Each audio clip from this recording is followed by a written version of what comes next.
নতুন নতুন ভালোবাসার গল্প পেতে আমাদের ভয়েস অফ সুমন চ্যানেলটি সাবস্ক্রাইব করে পাশে থাকা বেল আইকনটি ক্লিক করুন। ধন্যবাদ।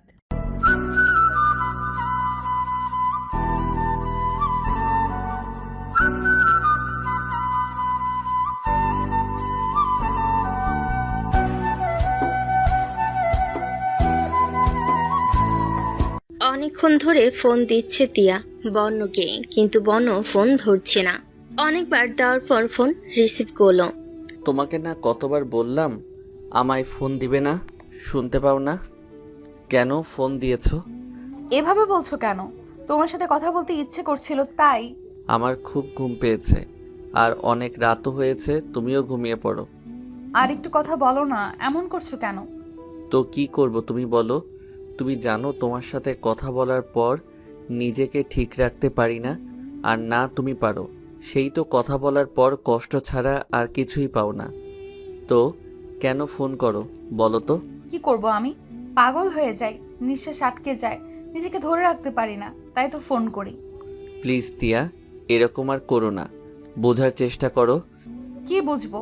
আমি পারবো না তোমার সাথে কথা না বলে থাকতে, তোমাকে না দেখে থাকতে। প্লিজ এতটা নিষ্ঠুর হয়েও না। তুমি কি মনে করো ভালো শুধু তুমি একাই বেসেছো? আমি বাসিনি। কিন্তু কি করব বলো? তুমি আমার ভাগ্যে নেই, তাই এটা মেনে নেওয়ার চেষ্টা করছি। আমি অনেক চেষ্টা করেছি, তোমার নাম্বার ছবি সব ডিলিট করে ফেলেছি, তবুও ভুলতে পারছি না। বারবার ইচ্ছে করে তোমায় ফোন দিতে, একটু দেখতে, একটু কথা বলতে।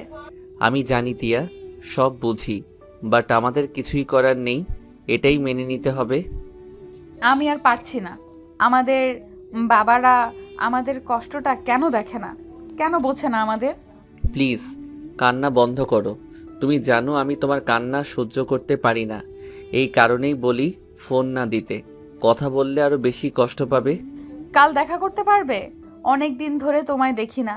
আমি জানি তুমি লুকিয়ে আমায় দেখে যাও, সামনে আসো না। তুমি কি করে বুঝলে? তুমি আশেপাশে থাকলেই আমি বুঝতে পারি, তখন নিজেকে আরো পাগল পাগল লাগে। বর্ণ আর কিছু বলল না। কি বলবে? ও তো থাকতে পারে না না দেখে, তাই তো সুযোগ পেলে লুকিয়ে একটু দেখে আসে। বর্ণ চুপ থাকা দেখে তিয়া আবার বলল, একটা গান শোনাবে? অনেকদিন হলো তুমি গান শোনাও না। ফোনে? প্লিজ। কাল দেখা হলে শোনাবো। তুমি আসবে? হুম। কোথায় দেখা করব? তুমি আমার অফিসের সামনে চলে এসো বিকেল 4টায়, তারপর ঠিক করা যাবে কোথায় যাব। ওকে। এখন ঘুমাও। Okay, good night. Good night. Phone রেখে তিয়া আবার কান্নায় চলে এলো। তবে এই কান্না কষ্টের না, আনন্দের। আজ 2 মাস পর দেখবে তিয়া বর্ণকে। চোখ দুটো তো সবসময় বর্ণকে খুঁজে দেখার জন্য। বর্ণর সাথে দেখা করার এক্সাইটমেন্টে ওর ঘুম উধাও হয়ে গেছে। পরের দিন 4টার আগেই চলে গেল তিয়া বর্ণর অফিসের সামনে। 4টা 10-এ বর্ণ বেরুলো। বর্ণকে দেখেই তিয়ার চোখে জল চলে এলো। মনে হচ্ছে অনেক বছর ধরে দেখে না। বর্ণ আসতেই তিয়া গিয়ে খুব শক্ত করে জড়িয়ে ধরলো। বর্ণ বলল, কি করছো কি? মানুষ দেখছে তো। দেখুক, তাতে আমার কি? এখান থেকে চলো আগে, আমি গাড়ি নিয়ে আসছি। আচ্ছা। বর্ণ গাড়ি নিয়ে এলো। তিয়া গাড়িতে উঠলো। তিয়া বলল, এমন জায়গায় নিয়ে চলো যেখানে কেউ নেই। তুমি কত সময় থাকতে পারবে? 8টা পর্যন্ত। তারপর বাসায় না ফিরলে আমাকে আবার খোঁজা শুরু করে দেবে। ওকে। বর্ণ লেকের পাশে একটা নদীর ধারে নিয়ে গেল। গাড়ি থেকে নেমে দুজনই নদীর পাশে বসলো। তিয়ার ইচ্ছে করলো বর্ণর কোলে মাথা রাখতে, বাট তা করতে পারলো না। কিছুক্ষণ দুজনই চুপ থাকার পর তিয়া বলল, তোমার আমাকে গান শোনানোর কথা মনে আছে? হুম। কি গান শুনবে বলো? তোমার পছন্দের একটাই গাও। বর্ণ গান গাওয়া শুরু করলো। তুমি আসবে বলেই বসন্ত এসে ফিরিয়েছে চৌকাঠ, তুমি আসবে বলেই শিশিরে শিশিরে ভরে গেছে মাঠঘাট, মনের জানালা খুলেছে পাল্লা, আলো মন একাকার, যেন হাজারো স্বপ্ন ভুলে অযত্ন রামধনু পারাপার।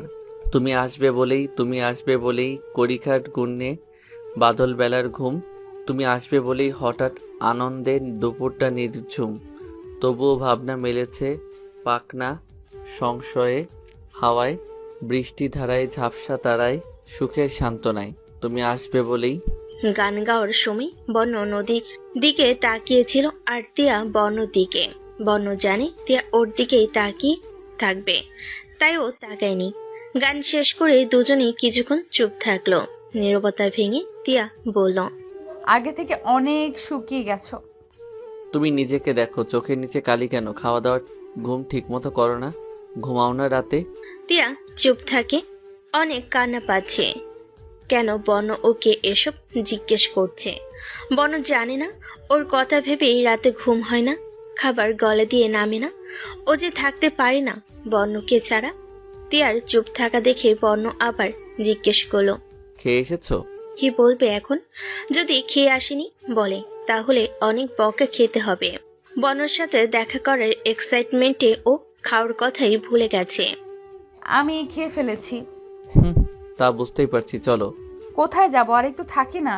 বন্য আর কিছু না বলে তিয়াকে কোলে তুলে নিল। তিয়া বন্যর দিকে তাকিয়ে রইল।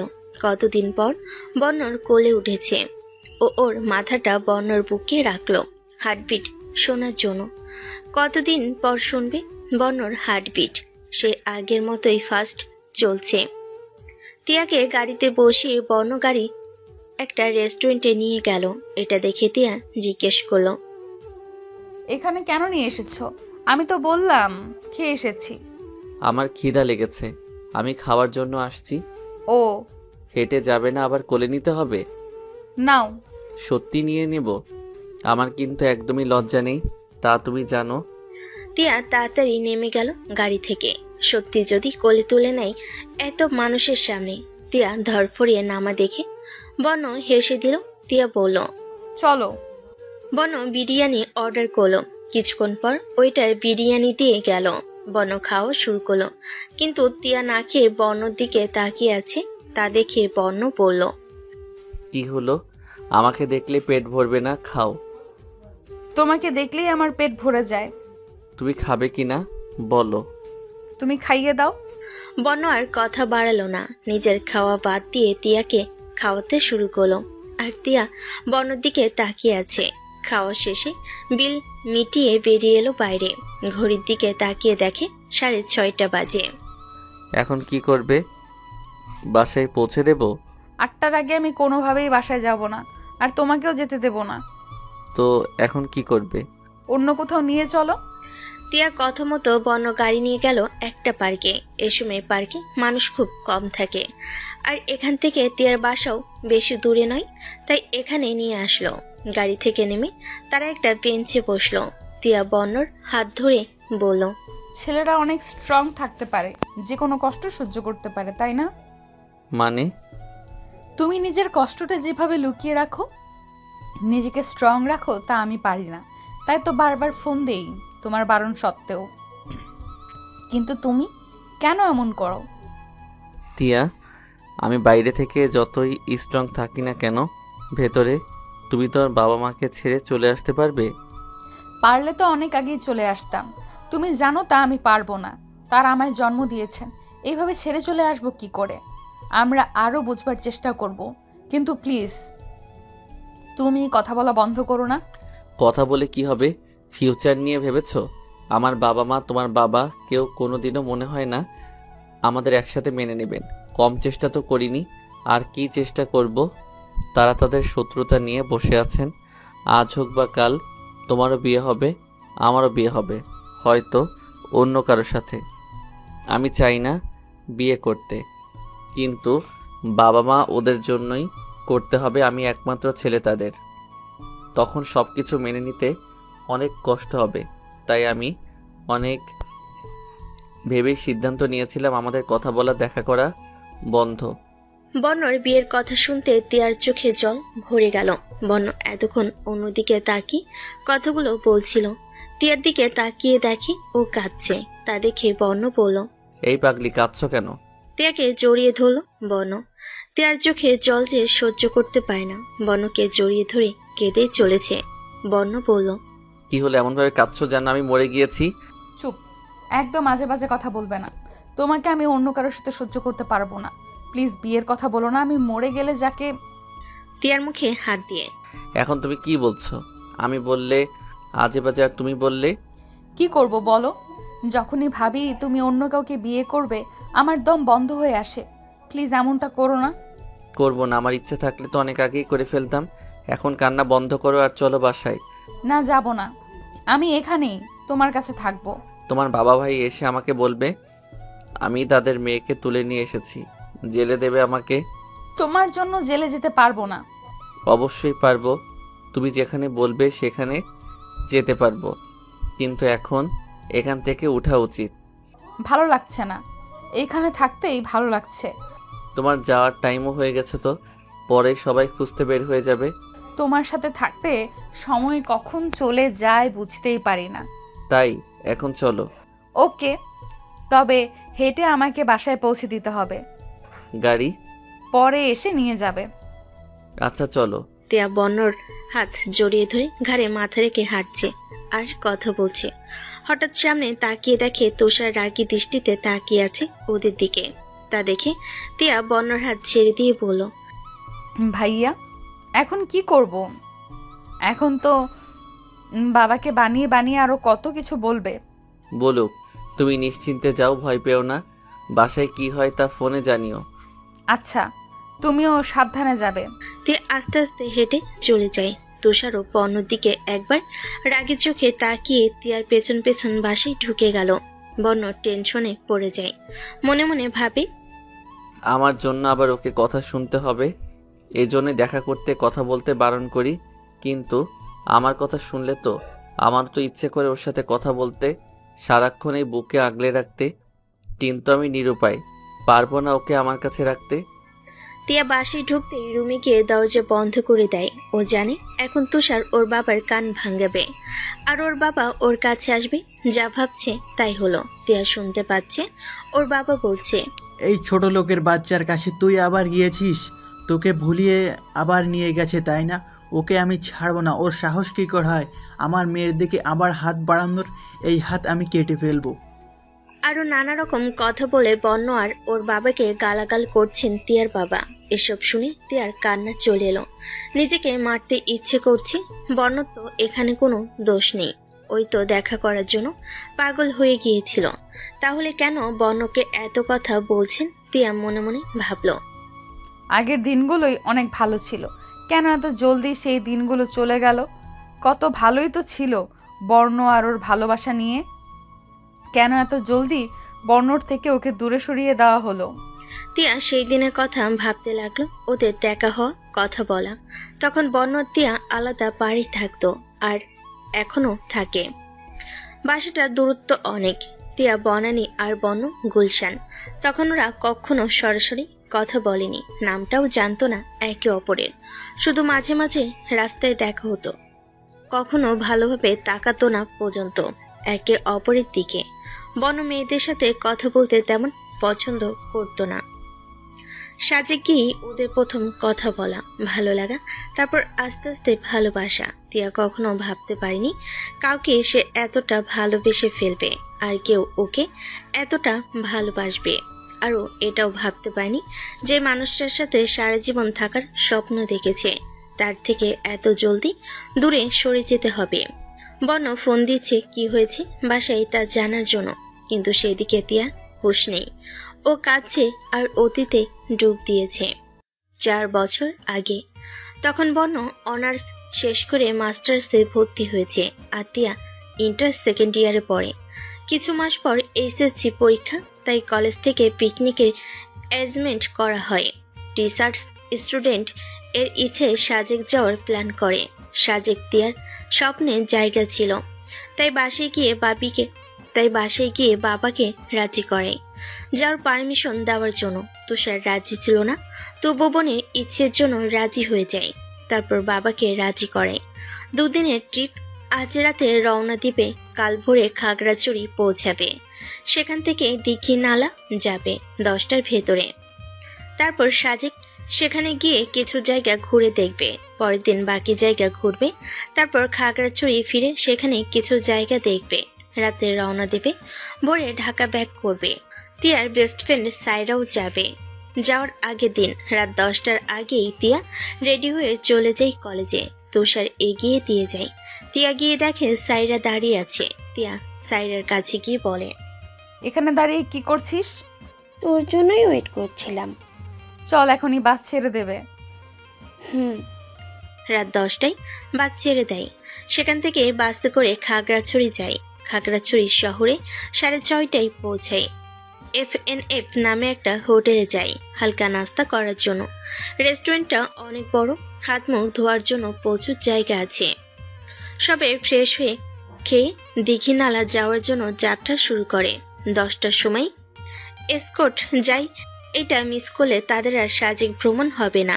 দীঘিনালা গিয়ে এসকর্টে করে 2 ঘন্টা পথ অতিক্রম করে সবে সাজেক পৌঁছায়।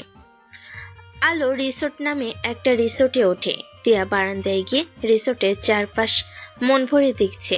সাইরা তিয়ার পাশে এসে বলে, কেমন লাগছে? দেখ জায়গাটা কত সুন্দর, মন ভরে গেল। দুহাত দুদিকে নিয়ে তিয়া পরিবেশটা উপভোগ করছে। সাইরা বলল, এখন চল, সবাই লাঞ্চ করতে যাবে, পরে আমাদের রেখেই চলে যাবে। ওকে চল। মন্টানা নামক একটা হোটেলে তারা লাঞ্চ করতে যায়। হাঁসের মাংস, শুটকি ভর্তা, ডাল, আলু ভর্তা, সবজি আর ভাত এগুলো ছিল খাবারের আইটেম। ব্যাম্বো চিকেনও ছিল সাথে। খাওয়া দাওয়া শেষ করে আশেপাশে ঘুরতে বের হলো সবাই। চারিদিকে রিসোর্ট, কটেজ, টিন সেটের অসংখ্য বাড়ি, কটেজের রাস্তা, গাছপালা সব মিলিয়ে জায়গাটা জাস্ট ওয়াও। তারা ঘুরতে ঘুরতে অর্ধ তৈরি করা একটা কটেজে যায়, যা তৈরি করতে এখনো কিছুটা বাকি। সেখান থেকে দাঁড়িয়ে চারপাশ দেখতে আরো অপূর্ব লাগছে। ছোটখাটো পাহাড়, সব দিকে গাছপালা, এই জায়গাটা অসাধারণ। তিয়া ছবি তুলতে অনেক পছন্দ করে, নিজের না প্রকৃতির। কিন্তু এত সুন্দর দৃশ্য দেখে ছবি তোলার কথাই ভুলে গেছে। সাইরা তিয়ার পাশে এসে বলে, কি রে, তুই তো ছবি তুলতে অনেক ভালোবাসিস, এখনো একটা ছবিও তুললি না কেন? এই অপূর্ব দৃশ্য দেখে মাথা হ্যাং হয়ে গেছে। অন্য কিছুর কথা মাথায় আসছে না। যা বলেছিস, সত্যিই অসাধারণ। না আসলে কত কিছু মিস করে যেতাম। হুম। সেখান থেকে বেরিয়ে যায় তারা সাজেক বিলাস। এত রোদ, এর মাঝে হঠাৎ চলে আসে বৃষ্টি। সবে একটি দোকানে আশ্রয় নেয়। তিয়া সাইরার হাত ধরে দৌড়ে নিয়ে যায় বৃষ্টিতে ভেজার জন্য। সাইরা বলল, আমি ভিজবো না, আমাকে ছাড়। সাজেক এসে বৃষ্টিতে ভিজবো না, এটা হতেই পারে না। কোনো কথা না বলে এটা উপভোগ কর। বৃষ্টিতে অনেকক্ষণ ভিজে সবে রিসোর্টে ফিরে গেল। কিছুক্ষণ বিশ্রাম করে আবার বেরিয়ে পড়ল সাজেক স্টোন গার্ডেন দেখতে। সাজেকে আর্মি কিছু বানানো স্পট আছে, যেখানে 20 টাকার টিকিট করে ঢুকতে হয়। তার মধ্যে একটি হলো স্টোন গার্ডেন। এখানে রয়েছে ছোট বড় অনেক পাথর আর নিচে ঘাস। এখানে মানুষ বসে বিকেলটা উপভোগ করে। ভিতরে ঢুকে তারা দুটো ছেলেকে দেখে তিয়া অবাক হয়, কারণ ওদের আগেও দেখেছে, কলেজ থেকে আসার সময় প্রায় দেখে, বাট চিনে না, নামও জানে না। তাই তিয়া ওদের দিকে নজর না দিয়ে প্রকৃতির দৃশ্য অনুভব করতে শুরু করলো। হঠাৎ তিয়া পিছনে তাকিয়ে দেখলো দুটো ছেলের মাঝে একটি ছেলে এইদিকেই আসছে। ছেলেটি সাইরার কাছে এসে বলল, আপনাদের কোথাও দেখেছি মনে হচ্ছে। কোথা থেকে এসেছেন? আমরা ঢাকা থেকে আসছি। তোমরা বনানী থাকো? হুম। ও, আমিও তো বনানী থাকি, সেই জন্যই চেনা চেনা লাগছে। তাই এখানে কলেজ থেকে পিকনিকে এসেছি। ও, কোন ক্লাসে পড়ো? Inter second year. আপনি? ও, আমি মাস্টার্স। তোমার নাম কি? সাইরা। আপনার? আর এখানে? আয়ান। আমার বেস্ট ফ্রেন্ডকে নিয়ে ঘুরতে এসেছি। এভাবে আয়নার সাইরা কিছুক্ষণ কথা বলল। সন্ধ্যা হয়ে আসছে, তাই সবাই আবার রিসোর্টে ফিরে গেল। পরদিন সকাল 5টায় সবে পাহাড়ের উদ্দেশ্যে রওনা দেয়।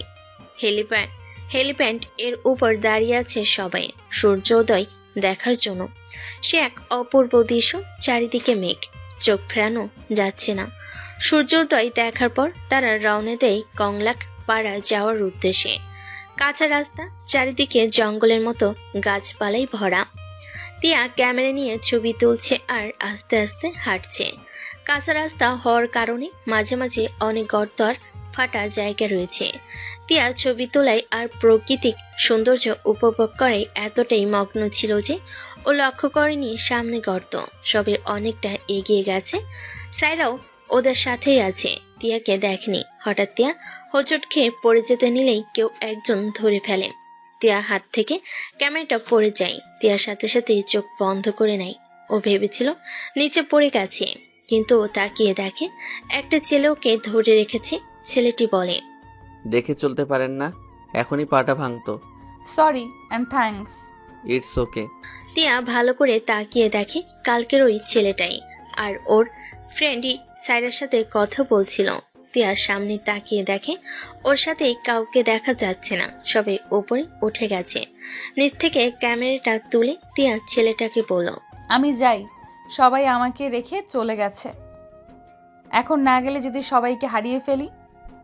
এখনই জলদি হাঁটতে গিয়ে আবার হোঁচট খেয়ে পড়বেন। আপনি চাইলে আমি আপনাকে হেল্প করতে পারি, আপনার ফ্রেন্ডদের কাছে পৌঁছে দিতে। আপনার সাথে আর একজন ছিল না? কাল দেখেছিলাম স্টোন গার্ডেনে। ও আয়ান, ও আসছে। ও আচ্ছা, তাহলে আসুন। তারপর দুজন চুপচাপ একটু দূরত্ব বজায় রেখে হাঁটছে। পাহাড়ের কাছে এসে তিয়া দাঁড়িয়ে যায়। কোনো সাপোর্ট ছাড়া উঠলে তো ও পড়ে যাবে। যাবে কিভাবে? ওদিকে ছেলেটা পিছনে না থেকে অনেকটা চলে গেছে। হঠাৎ ছেলেটি দাঁড়িয়ে যায় আর পিছনে তাকাই। তিয়া দাঁড়িয়ে আছে দেখে আবার নিচে নেমে তিয়াকে বলল, কি হলো, দাঁড়িয়ে আছেন কেন? আমি একা কিভাবে উঠবো যদি পড়ে যাই? ছেলেটি কিছুক্ষণ কি একটা ভাবলো, তারপর বলল, আপনি চাইলে আমার হাত ধরে উপরে উঠতে পারেন। ছেলেটির কথা শুনে তিয়া চোখ বড় বড় করে তাকায়। একটা অচেনা ছেলের হাত কিভাবে ধরবে? যতই ওর শহরেরও অচেনা তো। তিয়ার কোনো রিয়াকশন না দেখে ছেলেটি আবার বলল, দেখুন, এভাবে দাঁড়িয়ে থাকলে তো চলবে না, উপরে উঠতে হবে। আর এখানে কোনো শক্ত লাঠিও নেই যে তার সাপোর্টে উঠবেন। বেশি লেট করলে কিছুই দেখার সুযোগও পাবেন না। তিয়া আর কিছু না ভেবে ছেলেটার হাত ধরে ফেলো। তারপর উপরে উঠতে শুরু করলো। উপরে উঠতে উঠতে তিয়া ছেলেটিকে জিজ্ঞেস করলো, আপনার নামটা কি? তিয়ার কথা শুনে ছেলেটি তিয়ার দিকে তাকালো। তিয়া আবার বলল, না মানে এত সময় ধরে কথা বলছি, আপনি আমায় হেল্পও করছেন, অথচ আমি আপনার নামও জানি না, তাই জিজ্ঞেস করলাম। বর্ণ? কি স্বরবর্ণ না ব্যঞ্জন বর্ণ? তিয়ার কথা শুনে বর্ণ দাঁড়িয়ে গেল আর তিয়ার দিকে তাকালো রাগী চোখে। বর্ণ দাঁড়ানো দেখে তিয়া বর্ণর দিকে তাকিয়ে একটু হাসার চেষ্টা করে বলল, সরি, আমি মজা করছিলাম। বর্ণ মুচকি হেসে বলল, আমিও মজা করছিলাম। তার মানে আপনি রাগ করেননি? না। বাই দ্য ওয়ে, আমি তিয়া। ও। তিয়ার বর্ণ আর কোনো কথা বলেনি। উপরে উঠে কংলাক পাড়া দেখতে লাগলো। সাইডের পাথরগুলো অনেক পিছলে। আশেপাশে তাকিয়ে তিয়া বাকিদের খুঁজতে লাগলো, কাউকে দেখতে পাচ্ছে না। বর্ণ তিয়ার কাছে এসে বলল, আপনার ফ্রেন্ডরা কোথায়? পেয়েছেন? পাচ্ছি না। খুঁজে দেখুন। ওকে, দেখতেছি, বাট জায়গাটা কত সুন্দর, এটাও এখন উপভোগ করি। ওকে, সাবধান, সাইডে যাবেন না। তিয়া চারপাশ দেখছে আর ছবি তুলছে। এর মধ্যে আয়ান এসে বর্ণকে বলল, তুই এখানে কি করছিস? চল। ওই মেয়েটা ওর ফ্রেন্ডদের হারিয়ে ফেলেছে, ওকে তাদের কাছে দিয়ে তারপর যাই। ওকে তো আমি চিনি, আমাদের এলাকায় থাকে। কি ব্যাপার যে ছেলে মেয়েদের থেকে সবসময় দূরে দূরে থাকে, সে আজ একটা মেয়েকে? আয়ানকে থামি, তুই অযথাই ব্যাপারটা নেগেটিভলি নিচ্ছিস। মেয়েটা অনেক ছোট, হারিয়ে গেলে কি হবে ভেবে দেখেছিস? বুঝি বুঝি।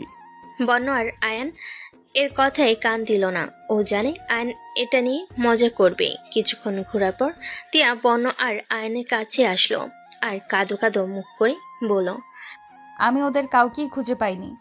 কি এখন কি করবেন? আয়ন তিয়ার কাঁদো কাঁদো ফেস দেখে বলল, আরে কাঁদছো কেন? আমরা ওদের খুঁজে দেব, তুমি কান্না বন্ধ করো। বর্ণ তিয়ার এই ফেসটা দেখে অনেক হাসি পাচ্ছে। আগে বর্ণর নাম কে নিয়ে মজা করেছিল, এখন বর্ণর মাথায়ও দুষ্টু বুদ্ধি এলো। আয়নকে আর কিছু বলতে না দি বর্ণ বলল, এখন কি করবেন? আপনার সাথে এরা তো আপনাকে রেখে চলে গেছে মনে হয়। এবার বাড়ি যাবেন কি করে? আমরাও তো এখন চলে যাব। আপনি একা এখানে কি করবেন? আয়ান বর্ণর দিকে অবাক হয়ে তাকিয়ে আছে। বর্ণর কথা শুনে এবার তিয়া জোরেই কেটে দিল। এটা বর্ণ আশা করেনি, ও তো শুধু মজা করছিল। আরে আরে, এভাবে কাঁদছেন কেন? আমি তো মজা করছিলাম। আপনি খুব পচা। আপনি আমাকে ভয় দেখাচ্ছেন কেন?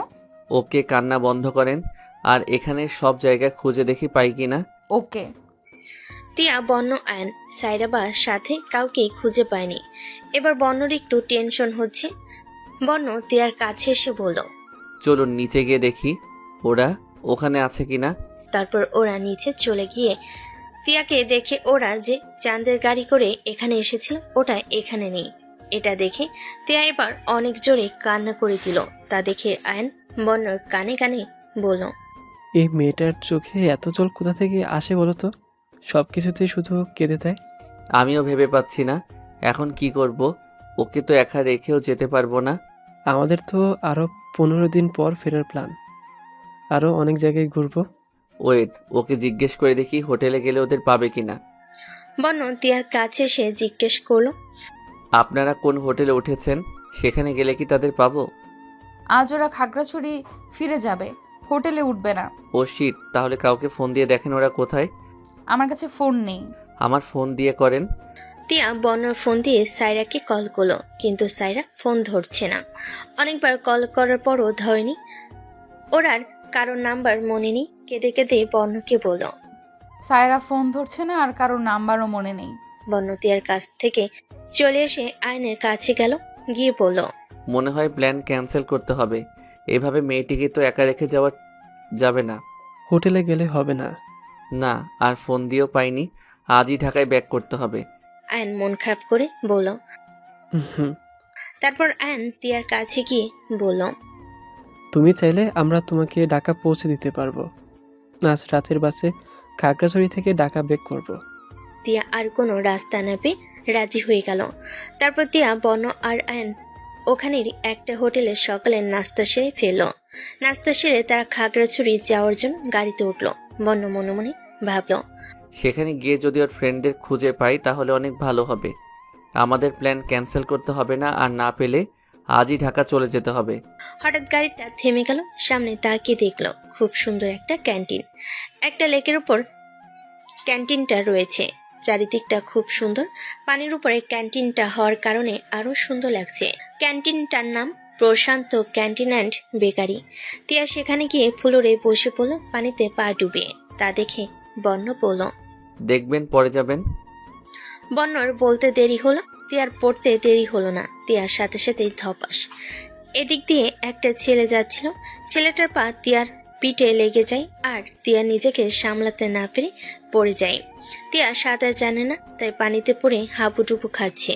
বর্ণ রায়ন এটা দেখে কি করবে বুঝতে পারছে না। চারপাশে মানুষ হা করে তাকিয়ে আছে। আয়ন বর্ণর কাছে গিয়ে বলল। ভাই, কিছু কর, মেয়েটা মনে হয় সাঁতার জানে না, আর আমিও জানি না। আয়নের কথা শুনে বর্ণ একবার আয়নের দিকে তাকালো। তারপর সাথে সাথে বর্ণ পানিতে লাফ দিল। সাঁতার কেটে তিয়াকে পাড়ে আনলো। তিয়া অনেক পানি খেয়ে ফেলেছে, ভয় পেয়ে জ্ঞান হারিয়ে ফেলেছে। আয়ন বর্ণর কাছে গেল, গিয়ে বলল। পানি খেয়ে জ্ঞান হারিয়ে ফেলেছে, পানি বের করতে হবে। বর্ণ কাপা কাপা হাতে তিয়ার পেটে চাপ দিল। পানি বের হয়নি। বুকে হাত দিবে কিনা ভাবছে। আয়ন বলল। এত ভাবিস না, তোর কোনো খারাপ ইন্টেনশন তো নেই। তাড়াতাড়ি পানি বের কর।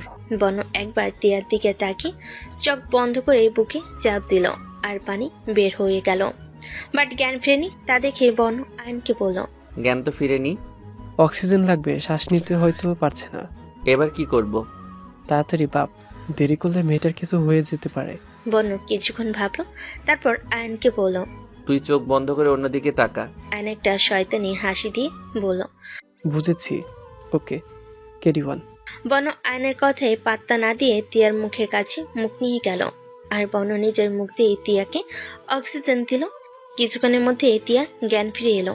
তিয়া তাকিয়ে দেখে বর্ণ মুখ ওর মুখের মাঝে। তা দেখে তিয়া তাড়াতাড়ি সরে গেল। বর্ণ উঠে একটু দূরে দাঁড়ালো। বর্ণ নিজের কাছেও খারাপ লাগছে, বাট ওর কিছু করার ছিল না। তিয়া উঠেছে দেখে আয়ন তিয়ার কাছে গেল আর সব খুলে বলল। আয়নের কাছ থেকে সব শুনে তিয়া বুঝতে পারল কেন বর্ণ এমনটা করেছে। আয়ন আবার বলল। বর্ণ কিন্তু খুব ভালো ছেলে, কখনো কোনো মেয়ের সাথে কথা বলতে পছন্দ করে না। খারাপ কাজ করবে তো দূরের কথা, ও জাস্ট তোমাকে বাঁচানোর জন্য। আয়নের দিকে তাকে আমি বুঝতে পারছি, আর এক্সপ্লেন করতে হবে না। তিয়া আস্তে আস্তে হেঁটে এগিয়ে গেল বর্ণর দিকে। বর্ণর কাছে গিয়ে বলল, থ্যাঙ্কস আমাকে বাঁচানোর জন্য। মন একবার তিয়ার দিকে তাকিয়ে অবাক হয়ে তাকালো, তারপর আয়নের দিকে। আয়ন এশায় বুঝালো ও সব বলেছে। বর্ণ মুচকি হেসে বলল, ইটস ওকে, এরপর থেকে সাবধানে থাকবেন। ওকে। আপনার কাপড় ভিজে গেছে, থাকতে পারবেন? খাগড়াছড়ি গিয়ে কোনো হোটেলে চেঞ্জ করতে হবে। আমি পারবো, আপনার কাপড় তো ভিজা। আমি ছেলে, এসব আমার জন্য কিছু না। আয়ন ওদের কাছে এগিয়ে এসে বলল, চলো, অনেক দেখা হয়েছে, এবার গাড়ি ছেড়ে দেবে। এখন সবাই যাব রিসাং ঝর্ণা দেখতে। সবাই গাড়িতে উঠে বসলো। 3টা চাঁদের গাড়ি। বর্ণ আর আয়ন একটা গ্রুপ এর সাথে এসেছিল। একটা সিট খালি থাকার কারণে তিয়াকে ওরা সাথে নিয়ে যেতে পারছে। তিয়া আর আয়নের মাঝে বর্ণ। হঠাৎ তিয়া বর্ণকে বলল, আপনি নাকি মেয়েদের সাথে কথা বলতে পছন্দ করেন না? তিয়ার কথা শুনে বর্ণ আয়নের দিকে তাকালো। আয়ন কানে হেডফোন দিয়ে গান শুনছে। বর্ণ তিয়াকে বলল, এটা নিশ্চয়ই আয়ান বলেছে। কেন, সত্যি না? আমার মেয়েদের বেশি পছন্দ না, সবসময় গায়ে পড়ে কথা বলে। কি? আমি আপনার সাথে গায়ে পড়ে কথা বলেছি? তো কথা বলছিলেন কেন আমার সাথে? আমি তো প্রথমে আপনার সাথে কথা বলিনি। আপনার সাথে কথা বলার জন্যই আমি আমার ফ্রেন্ডদের হারিয়ে ফেলেছি।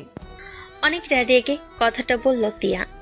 আরে আমি আপনাকে বলিনি, আপনি তো অনেক ছোট, আমি আমার সমবয়সীদের কথা বলেছি। ও, তো আপনি আমাকে আপনি করে বলছেন কেন? আমি আপনার থেকে অনেক ছোট। আমি পারমিশন না নিয়ে কাউকে তুমি বলি না। ও তাই? ওকে, আমি পারমিশন দিলাম, আমাকে তুমি করেই বলতে পারেন। ওকে। ওরা কথা বলতে বলতে খাগড়াছড়ি পৌঁছে গেল। সেখানে একটা হোটেলে ওরা লাঞ্চ করে নিল। বর্ণ আর তিয়া ড্রেসও চেঞ্জ করে নিল হোটেলে। তারপর তারা রওনা দিল রিসাং ঝর্ণার দিকে। বৃষ্টি এসে যাওয়ার কারণে বেশি দূর যেতে পারেনি গাড়ি থেকে নেমে হোটেলে যাওয়া শুরু করে ঝর্ণার দিকে। বৃষ্টির কারণে রাস্তার অবস্থা খুব একটা ভালো না, অনেক নিচে নামতে হবে তাদের।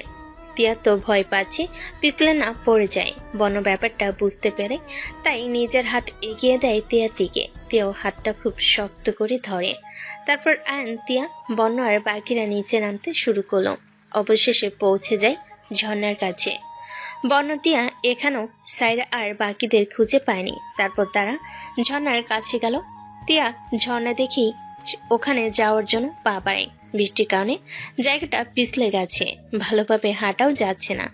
আর তিয়া যেভাবে যাচ্ছে পড়ে গিয়ে হাত পা ভাঙবে। তাই আয়ন বর্ণকে বলল, এই কারণে আমি মেয়ে মানুষ নিয়ে কোথাও যাওয়া পছন্দ করি না। ওরা লাফালাফি একটু বেশি করে। মেয়েটা পড়ে গিয়ে হাত পা ভাঙবে, যা গিয়ে দেখ। তুই জানা সব কিছুতে আমাকে পাঠাস কেন? আমি ওসবে নেই, তুই মেয়েটার রেসপন্সিবিলিটি নিয়েছিস, আমিও সাথে আছি তোর, যা। তো বর্ণ বাধ্য হয়ে গেল তিয়ার পিছন থেকে গিয়ে ওর হাতটা ধরে তিয়াকে আটকালো আর বলল, এই মেয়ে, তুমি দেখতে পাচ্ছ না জায়গাটা কতটা পিছলা? পড়লে কি হবে তা ভেবে রেখেছো? না, হাত ছাড়ুন, আমি ঝর্ণায় ভিজবো। যাওয়াটা রিস্কি হয়ে যাবে। হোক, তবুও আমি যাব। বর্ণ মনে মনে ভাবলো, পিচ্ছি মেয়েদের নিয়ে এই এক প্রবলেম, যা বলবে তাই করবে, কারো কথা শুনবে না। তবে মুখে বলল, ঠিক আছে, আমি নিয়ে যাচ্ছি, আমার হাত ছাড়বে না কিন্তু। ওকে। বর্ণ বড় দেখে একটা লাঠি নিল। এক হাতে লাঠি, অন্য হাতে তিয়ার হাত। লাঠির ওপর ভর করে বর্ণ নিয়ে গেল তিয়াকে ঝর্ণার কাছে। তিয়া ঝর্ণার নিচে গিয়ে বর্ণর এক হাত ধরে লাফাচ্ছে। আর বর্ণ তিয়াকে দেখছে আর ভাবছে, মেয়েটা পাগল নাকি, এভাবে কেউ লাফায়? ওর সাথে সাথে আমাকে নিয়েও ও পড়বে। অনেক হয়েছে, এবার আসো। প্লিজ, আর একটু, অনেক মজা লাগছে। না, দেরি হয়ে যাবে। বর্ণ তিয়ার হাত ধরে টান দেয়। তিয়া গিয়ে বর্ণর বুকে গিয়ে পড়ে। তিয়া বর্ণর হার্টবিট শুনতে পাচ্ছে, কত ফাস্ট চলছে। হঠাৎ তিয়া নিজের মাথাটা বর্ণর বুকে রাখলো হার্টবিট শোনার জন্য। বর্ণ হা করে তিয়ার দিকে তাকিয়ে আছে আর ভাবছে, মেয়েটা এসব কি করছে। দূর থেকে আয়ন চিৎকার করে বলল, বর্ণ 10 মিনিটের ভেতর ওরা চলে যাবে, তাড়াতাড়ি আয়। আয়নের চিৎকারে তিয়ার হুঁশ এলো। ও মনে মনে ভাবছে, এসব আমি কি করছিলাম, ছি, না জানি উনি কি ভাবছেন। তিয়া অনেকটা লজ্জাও পেল। বর্ণ তাকিয়ে দেখে তিয়ার নাক আর দুগাল লাল হয়ে গেছে। বন্য মনে মনে ভাবছে। মেয়েটা লজ্জা পাচ্ছে নাকি, কিন্তু কেন? মুখে বলল। চলো। হুম। তারপর তারা ওখান থেকে চলে এলো, একটা হোটেলে গেল। সবাই যারা যারা ভিজেছেন সবাই ড্রেস চেঞ্জ করে নিল। রিসাং ঝর্ণা দেখে তারা গেল আলুটিয়া রহস্য গুহা দেখতে। তখন বাজে 5:30। 6টার পরে গুহা বন্ধ হয়ে যায়। সবাই আলুটিলা গুহার সামনে চলে আসে। বাড়ি থেকে আইন 3টে মশাল কিনে আনলো, কারণ গুহার ভেতরে অনেক অন্ধকার। একটা মশাল নিজের কাছে রাখলো, একটা দিয়া আর অন্যটা বর্ণকে দিল। টিকিট কেটে এর ভিতরে ঢুকতে হয়। আইন টিকিটও কেটে নেয়। তারপর তারা ভিতরে ঢুকলো। তিয়া এক হাত দিয়ে বর্ণর হাতটা ধরে রেখেছে, অন্য হাত দিয়ে মশাল। অনেকটা ভিতরে গিয়ে বনতিয়াকে জিজ্ঞেস করলো।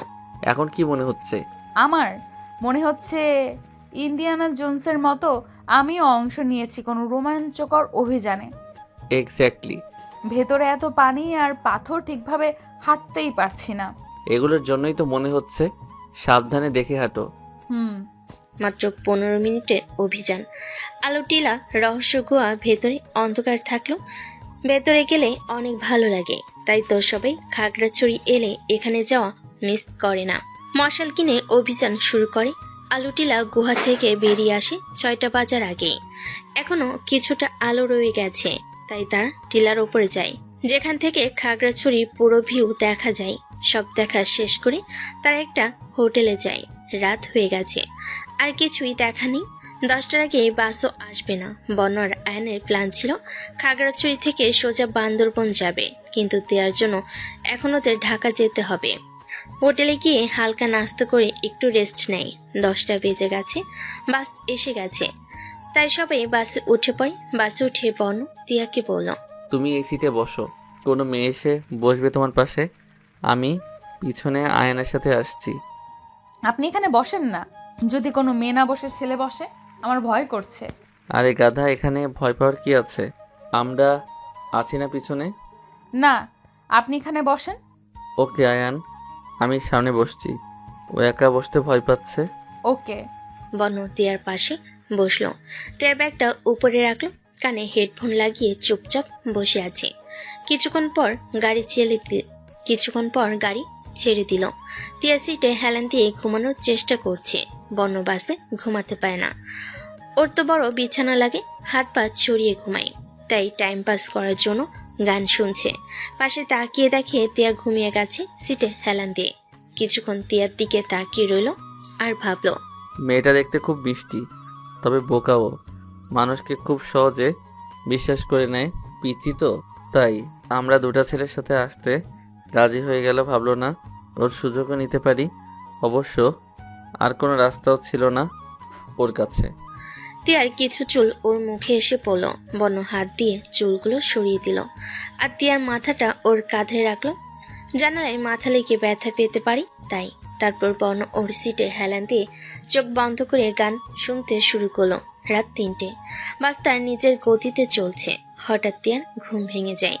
ও তাকিয়ে দেখে বন্যর কাঁধে মাথা রেখে শুয়ে আছে। সাথে সাথে মাথা তুলে নিল আর বন্যর দিকে তাকিয়ে দেখলো ঘুমিয়ে আছে। বন্য ঘুমায়নি, জাস্ট চোখ বন্ধ করে রাখছে। হালকা আলোয় বন্যর মুখ স্পষ্ট দেখতে পাচ্ছে তিয়া। মনে মনে ভাবছে, ছেলেদের চেহারাও এত মায়াবী হয়। ঘুমালে ওনাকে কত কিউট লাগে। ঠোঁটের পাশে তিলও আছে, কি সুন্দর গোলাপি ঠোঁট। ইস, আমি এইভাবে ওনার দিকে তাকিয়ে আছি কেন? কখনো তো কোনো ছেলের দিকে তাকাইনি, এত ভালোও লাগেনি কাউকে। তাহলে বন্যর মনে হচ্ছে কেউ ওর দিকে তাকিয়ে আছে, তাই ও চোখ খুলে দেখে তিয়া ওর দিকে তাকিয়ে আছে। বন্যর তাকানো দেখে তিয়া তাড়াতাড়ি নিজের চোখ সরিয়ে নিল আর অনেক লজ্জাও পেল। মনে মনে ভাবলো, না জানি উনি কি ভাবছেন। তুমি এভাবে তাকিয়েছিলে কেন? না মানে আমি তাকাইনি। তার মানে কি আমি ভুল দেখছিলাম? হয়তো। তুমি হয়তো জানো না, আমি কখনো ভুল দেখি না।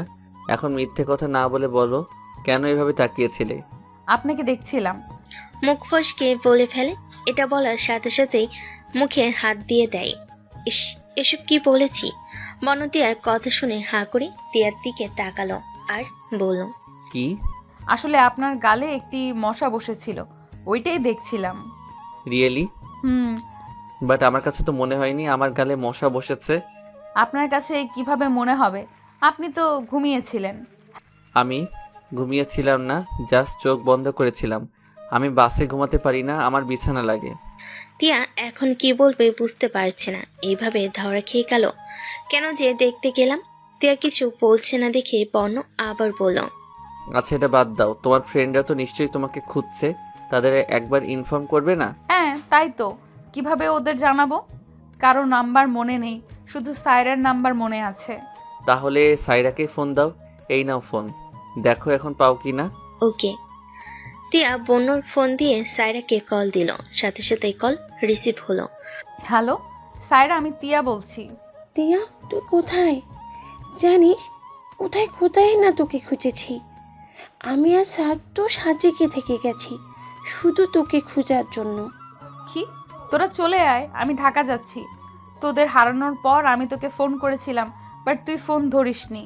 আয়ান ভাইয়া আর ওনার ফ্রেন্ড আমাকে সাথে নিয়ে যাচ্ছে। কি? কাল যে ছেলেটার সাথে কথা বলেছিলাম ও? হুম। থ্যাংক গড, আমি খুব ভয় পেয়ে গেছিলাম। আমি তো ভাবছি তুই অন্য গাড়িতে আছিস, তাই আর কোনো খোঁজ নেইনি। খাগড়াছড়ি পৌঁছেই তোকে খুঁজে পাইনি। তারপর আমি, রিয়া আর স্যার আবার সাজেক ব্যাক করি, সব জায়গায় খুঁজি। তোর কাছে তো ফোনও নেই যে কন্ট্যাক্ট করব। তুই এখন কোথায়? আলো রিসোর্টে। স্যার তো খুব ভয়ে আছেন, তোর ফ্যামিলিকে কি জবাব দেবেন? তুই স্যারকে সব বল, আর কালই চলে আয়। ওকে, এখন রাখছি, সাবধানে যাবি আর গিয়ে ফোন দিবি। ওকে, তুইও সাবধানে আসিস। ফোন কেটে একটা স্বস্তির নিঃশ্বাস ফেলল টিয়া। বর্ণর দিকে তাকিয়ে দেখে ওর দিকেই তাকিয়ে আছে। কি? কিছু না, কি হয়েছে? ফোনে যা যা কথা হয়েছে সব বর্ণকে বলল। টি ইরেসপন্সিবল একজন স্টুডেন্ট গাড়িতে নেই, তা তারা খেয়ালই করেনি। আমরা না থাকলে তো তুই শিওর হারিয়ে যেতে, এত ছোট মেয়ে কী বা বুঝবে? ও হ্যালো, বারবার ছোট বলেন কেন? আমি যথেষ্ট বড় আর সব বুঝিও। আপনারা না থাকলে প্রথমে একটু ভয় পেতাম, এটা ঠিক, বাট মাথা ঠান্ডা করে কোনো উপায় ঠিক বের করতাম। তা আমি বুঝতে পারছি, কাল তো বাসায় ফিরে যাবে, গিয়েই আমাদের ভুলে যাবে, তাই না? ভুলবো কেন? আপনারা আমার এত হেল্প করেছেন, আপনাদের কি ভুলতে পারি? আর তো দেখা হবে না, কিছুদিন পর ঠিক ভুলে যাবে। দেখা নেই কথা নেই, কিভাবে মনে রাখবে? বর্ণর এই কথায় টিয়াকে অনেক খারাপ লাগলো। একদিকে বর্ণকে অনেকটা ভালো লেগে গেছে, কখনো কোনো ছেলেকে এতটা ভালো লাগেনি। আপনার সাথে আর কখনো দেখা হবে না? হয়তো না, আবার হতেও পারে। রাস্তায় আয়ানের সাথে ওদিকে গেলে, আমি তো বনানি থাকি না। ও, টিয়া বাইরের দিকে তাকালো, জানালাটা খুলে বাতাসে টিয়ার চুল উড়ে বর্ণর মুখে এসে লাগলো। বর্ণর চুলগুলো সরালো না, খুব ভালো লাগছে। এক অন্যরকম ফিলিংস বর্ণ মনে মনে ভাবলো। আমার এরকম লাগছে কেন? এত ভালো কেন লাগছে? এখন তো এমন তো কখনো হয়নি। এই পিচ্চি মেয়েটা তো দেখছি আমায় পাগল করে দেবে। বর্ণ, তুই যা ভাবছিস তা মাথা থেকে ঝেড়ে ফেলে দে, আর ওই মেয়ের দিকে তাকাবি না। ঘায়েল করে দিছে তোকে, মন চুরি হতে দিস না। আপনি গান গাইতে পারেন? এটা কে না পারে? কেন? আমি তো পারি না, একটা গান শোনাবেন? তোমার মাথা ঠিক আছে? সবাই ঘুমিয়ে আছে আর তুমি বলছো গান শোনাবো? তো আপনার গান শুনবো কি করে? অন্য একদিন। আর দেখা হবে? দেখা হলে? যদি না হয় আর? না হলে নাই। টিয়া মন খারাপ করে আবার বাইরের দিকে তাকালো। বর্ণ এসবে নজর দিল না, ও আবার চোখ বন্ধ করে সিটে হেলান দিয়ে গান শুনতে শুরু করলো। টিয়া তাকিয়ে দেখে বর্ণ চোখ বন্ধ করে আছে, তাই ও কিছুক্ষণ বর্ণর দিকে তাকিয়ে থাকলো। কখন ঘুমিয়ে গেছে বুঝতে পারিনি। সকাল 6:30টায় বর্ণ ডাকে ঘুম ভাঙলো। ওরা ঢাকা পৌঁছে গেছে। কি হয়েছে? ঢাকা এসে গেছি, গাড়ি থেকে নামো। ও আচ্ছা। টিয়া ব্যাগ নিয়ে গাড়ি থেকে নামলো। আয়ন বর্ণর কাছে এসে বলল, তুই মেয়েটাকে বাসায় পৌঁছে দিস, আমি একটু উপর যাচ্ছি। কেন, তুই এখন কোথায় যাবি? আমি ফোনে তোকে সব বলবো, এখন যা তুই। ওকে। বর্ণ টিয়ার কাছে গেল একটা সিএনজি নিয়ে। গাড়িতে উঠো। আয়ান ভাইয়া কোথায়? ওর কি একটা কাজ আছে, পরে আসবে। আমি তোমায় পৌঁছে দেবো বাসায়, এসো।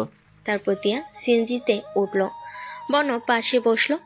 8টায় টিয়ার বাসার সামনে গাড়ি দাঁড় করালো। বর্ণ ও টিয়া গাড়ি থেকে নামলো। ওকে, যাও, বাসায় ভালো থেকো। আপনিও। তিয়া চলে গেল বাসার ভিতরে। বন্য দাঁড়িয়ে দাঁড়িয়ে তিয়ার যাওয়া দেখলো। কিছুক্ষণ পর গাড়িতে উঠে সেও চলে গেল। তিয়া কি কলিং বেল বাজালো। তিয়ার মা দরজা খুলে দিলেন। তুই আয় ভেতরে। কেমন আছিস? ভালো মা, তোমরা কেমন আছো? বাড়ির মেয়ে বাইরে, যোগাযোগও নেই, কিভাবে ভালো থাকবো? বাবা ভাইয়া ওরা কোথায়? ঘুমোচ্ছে। ওকে, আমি রুমে যাই। আচ্ছা। তিয়া ওর রুমে গিয়ে ফ্রেশ হয়ে বিছানায় বসলো। আজ ওর আফসোস হচ্ছে একটাও ফোন না থাকায়। ফোন থাকলে তো বর্ণর সাথে কথা বলতে পারতো। তিয়া ওর মাকে বলল সাইয়াকে ফোন দিয়ে জানিয়ে দিতে যে ও বাসায় পৌঁছে গেছে। আর বর্ণর কথা ভাবতে ভাবতে তিয়া একসময় ঘুমিয়ে পড়ে। এদিকে বর্ণকে দেখে ওর মা অনেক অবাক হয়। তোর না আরো 15 দিন পর বাসায় ফেরার কথা? একটা প্রবলেমের জন্য আসতে হলো। কিসের প্রবলেম? পরে বলি, খুব ঘুম পাচ্ছে, তুমি তো জানো আমি বাসে ঘুমাতে পারি না।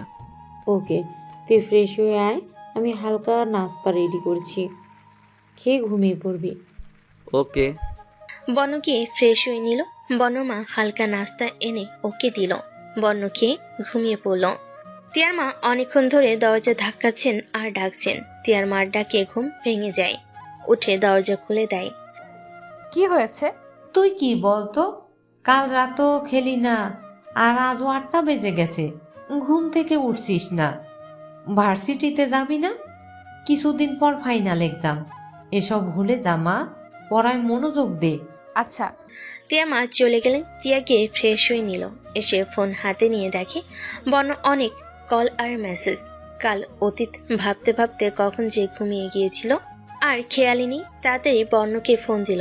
একবার রিং হতেই বর্ণ রিসিভ করলো। কাল রাতে কোথায় ছিলে? কতবার কল মেসেজ দিছি। সরি, ঘুমিয়ে গেছিলাম। আমার ঘুম হারাম করে তুমি তো শান্তিতে ঘুমাবেই। আগের কথাগুলোই ভাবছিলাম, তাই খেয়াল করিনি। কি ভাবছিলে? তোমার সাথে দেখা হওয়া, কথা বলা। আগে যদি জানতাম এসব হবে তাহলে। বাদ দাও এসব, আজ তো কলেজ আছে, যাও, আমারও অফিসে যেতে হবে। ওকে। তিয়া ফোন কেটে বর্ণর মেসেজ দেখলো। 4টা পর্যন্ত মেসেজ দিয়েছে, তার মানে সারা রাত ঘুমায়নি। এত ভালোবাসে আমায়। তিয়া মেসেজ দেখে রেডি হয়ে ভার্সিটিতে গেল। সাইরা তিয়ার কাছে এলো। কাল এলি না কেন? বর্ণর সাথে দেখা করতে গিয়েছিলাম, এজন্য আসতে ইচ্ছে করেনি। তোকে কি বলবো বুঝতেই পারছি না। এত ভালোবাসো দুজন দুজনকে, বাট এক হতে পারছো না। এরকম ভালোবাসার মানুষ খুব কম পাওয়া যায়। ঠিক বলেছিস, বাট মানুষটা আমার ভাগ্যে নেই।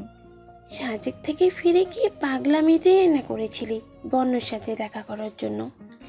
এইসবের জন্য তোর পড়াশোনা অনেক পিছিয়ে গিয়েছিল। ফোনের প্রতি আমার কোনো ইন্টারেস্ট ছিল না, বাট ওর সাথে কথা বলার জন্যই প্রথম ফোন কিনি। আর আয়ান ভাইয়ার কাছ থেকে নাম্বার নেই। এসব না করলেই হয়তো ভালো হতো। এখন চল ক্লাসে। ওই দিন তিয়া বাসায় ফিরেও বর্ণকে ভুলতে পারেনি। ওর ক্যামেরায় বর্ণ আর ওর একসাথে কিছু ছবি ছিল। আয়ান তুলেছিল ঝর্ণার কাছে যখন ওরা দুজন ছিল। ওই ছবিটা সবসময় দেখতো আর ভাবতো। পড়াশোনায় মন বসতো না। কিছু মাস পর থেকে শুরু হয় এসএসসি এক্সাম। এক্সাম শেষে তিয়াকে ওর বাবা একটা ফোন দেন। ও ফেসবুক আইডি খুলে বর্ণর নাম দিয়ে সার্চ করে পায়নি। একদিনও কোচিং এ যাচ্ছিল, রাস্তায় আয়নকে পাই। ভাইয়া কেমন আছেন? তিয়া যে ভালো, তুমি? আমি ভালো আছি। ভাইয়া আমাকে একটা হেল্প করবেন? কি? আপনার ফ্রেন্ডের নাম্বারটা দিবেন? বর্ণ? কেন? প্লিজ ভাইয়া, প্রশ্ন করবেন না। ওকে, এই নাও নাম্বার, তোমার নাম্বারটাও দাও। ওকে। তিয়া বর্ণর নাম্বার পেয়ে ওই দিন আর কোচিং এ গেল না, বাসায় চলে এলো। এদিকে আয়ন বর্ণকে ফোন দেয়। হ্যাঁ বলো। আজ তিয়ার সাথে দেখা হয়েছিল। কি, এতদিন পর? জানিস আজ কি হয়েছে? না বললে জানবো কি করে? তাও ঠিক, তিয়া তোর নাম্বার নিয়েছে। কি? আমার কান গেল। ও, তুই সত্যি বলছিস? মিথ্যা কেন বলবো, আমি ওর নাম্বার রেখেছি। রিয়েলি? নাম্বারটা সেন্ড কর। ট্রিট দিতে হবে। সব পাবি, নাম্বার দে। ওকে। তিয়া বর্ণকে ফোন দিবে কিনা ভাবছে। একবার ডায়াল করছে তো রিং হওয়ার আগেই কেটে দিচ্ছে। ফোন দিয়ে কি বলবে তাই ভাবছে। হঠাৎ দেখে বন্যর নাম্বার থেকেই কল আসছে, সাথে সাথেই ফোন রিসিভ করে। হ্যালো টিয়া, হুম। আয়ান বলল তুমি নাকি আমার নাম্বার নিয়েছো, কেন? টিয়া কি বলবে খুঁজে পাচ্ছে না। আপনাকে থ্যাঙ্কস বলার জন্য। এত মাস পর? তখন আমার ফোন ছিল না, কিছুদিন হলো বাবা দিয়েছেন। ও, আর কিছু না? টিয়া কিছু বলতে চেয়েও বলতে পারছে না। কাল একবার দেখা করতে পারবে? একটা কথা বলার ছিল। কখন? তোমার যখন টাইম হবে। ওকে, তাহলে কাল বিকেল 3টে, তখন আমার কোচিং থাকে। কোচিং বাদ দিয়ে আসবে? হুম। এটা ঠিক না। একদিনে কিছু হবে না। ওকে, তো কাল আমি তোমার কোচিংয়ের সামনে আসব। ওকে। বাই। বন্য ফোন কেটে দেয় আর ভাবে কালই টিয়াকে প্রপোজ করবে। হ্যাঁ বললে বলবে, না হলে বাদ। স্যাসমে একদমই করবে না। বাসে এসে বন্যর মাথায় ও সবসময় টিয়ার কথা ঘুরতো। ঘুমিয়ে গেল ও স্বপ্নে টিয়াকে দেখতো। কখনো এমন হয়নি, বাট নিজেকে কন্ট্রোলে রেখেছি। ভালোবাসলেও ও গিয়ে কখনো ডিস্টার্ব করেনি। আজ টিয়া নিজ থেকে নাম্বার না নিলে ও কখনো ফোনও দিত না। টিয়ার কথাই বোঝা গেছে টিয়ার মনে ও বন্যর জন্য কিছু আছে। পরদিন বন্য গিয়ে দেখে টিয়া ওর জন্য দাঁড়িয়ে আছে, সাথে সাইরাও আছে। হাই ভাইয়া, ও একা থাকতে ভয় পাচ্ছিল, তাই আমাকেও সাথে রাখছে। এখন তো ভাই এসেছেন, আমি যাই। ওকে। চলো, কোথায় যাবে? আপনি জানেন? আসো। বন্য পাশের একটা পুকুরে নিয়ে যায়। আশেপাশে কোনো মানুষ নেই। তোমাকে কিছু বলার আছে। বলেন। আমি সোজা কথা সোজাভাবে বলতে পছন্দ করি।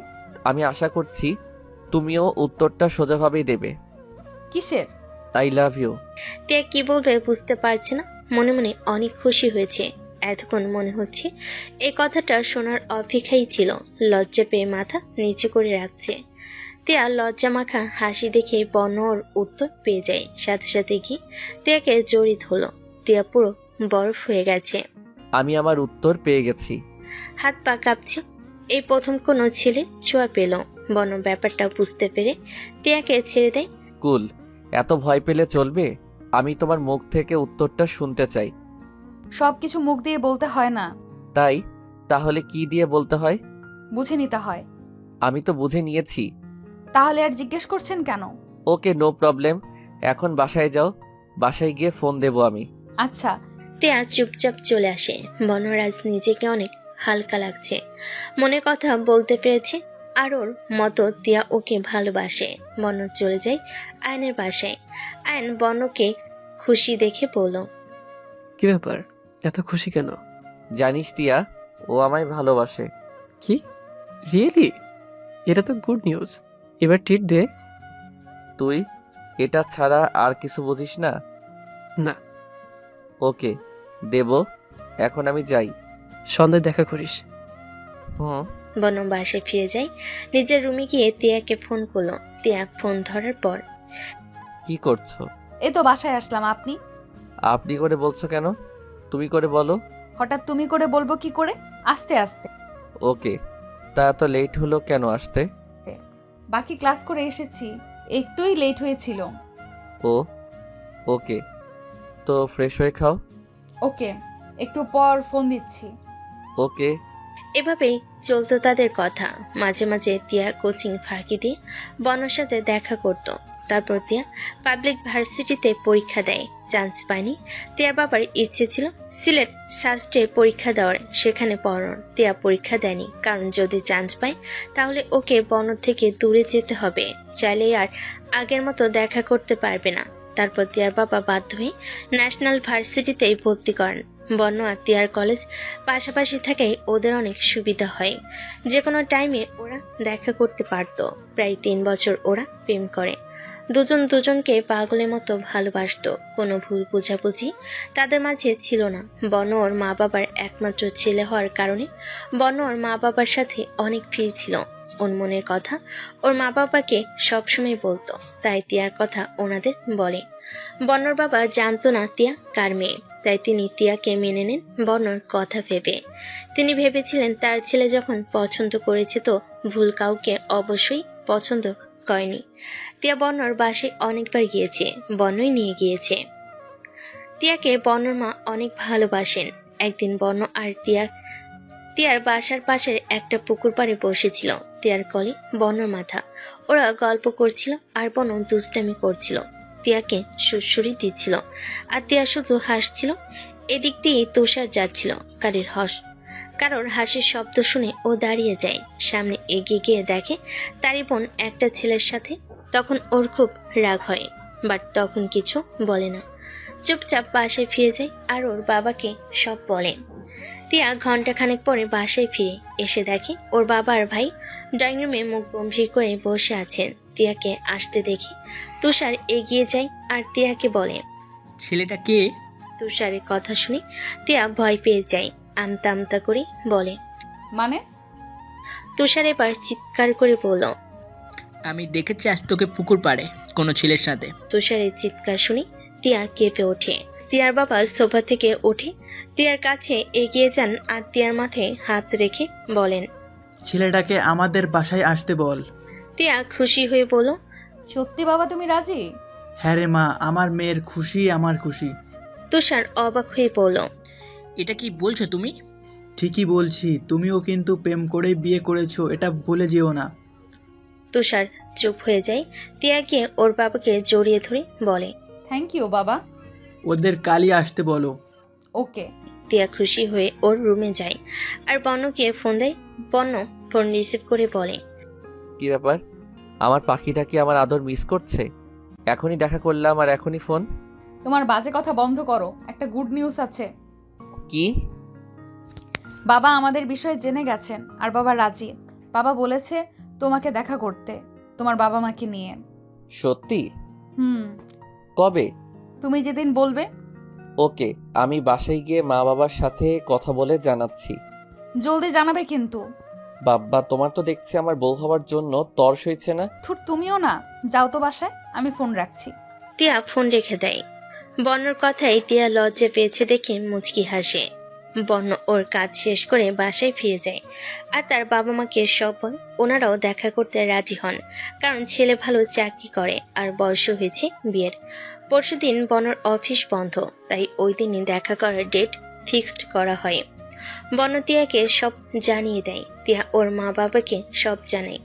পরশুদিন দুপুরবেলা বর্ণ ওর মা বাবাকে নিয়ে দেখা করতে যায়। তিয়ার বাবা রুমে এখনো আসেনি।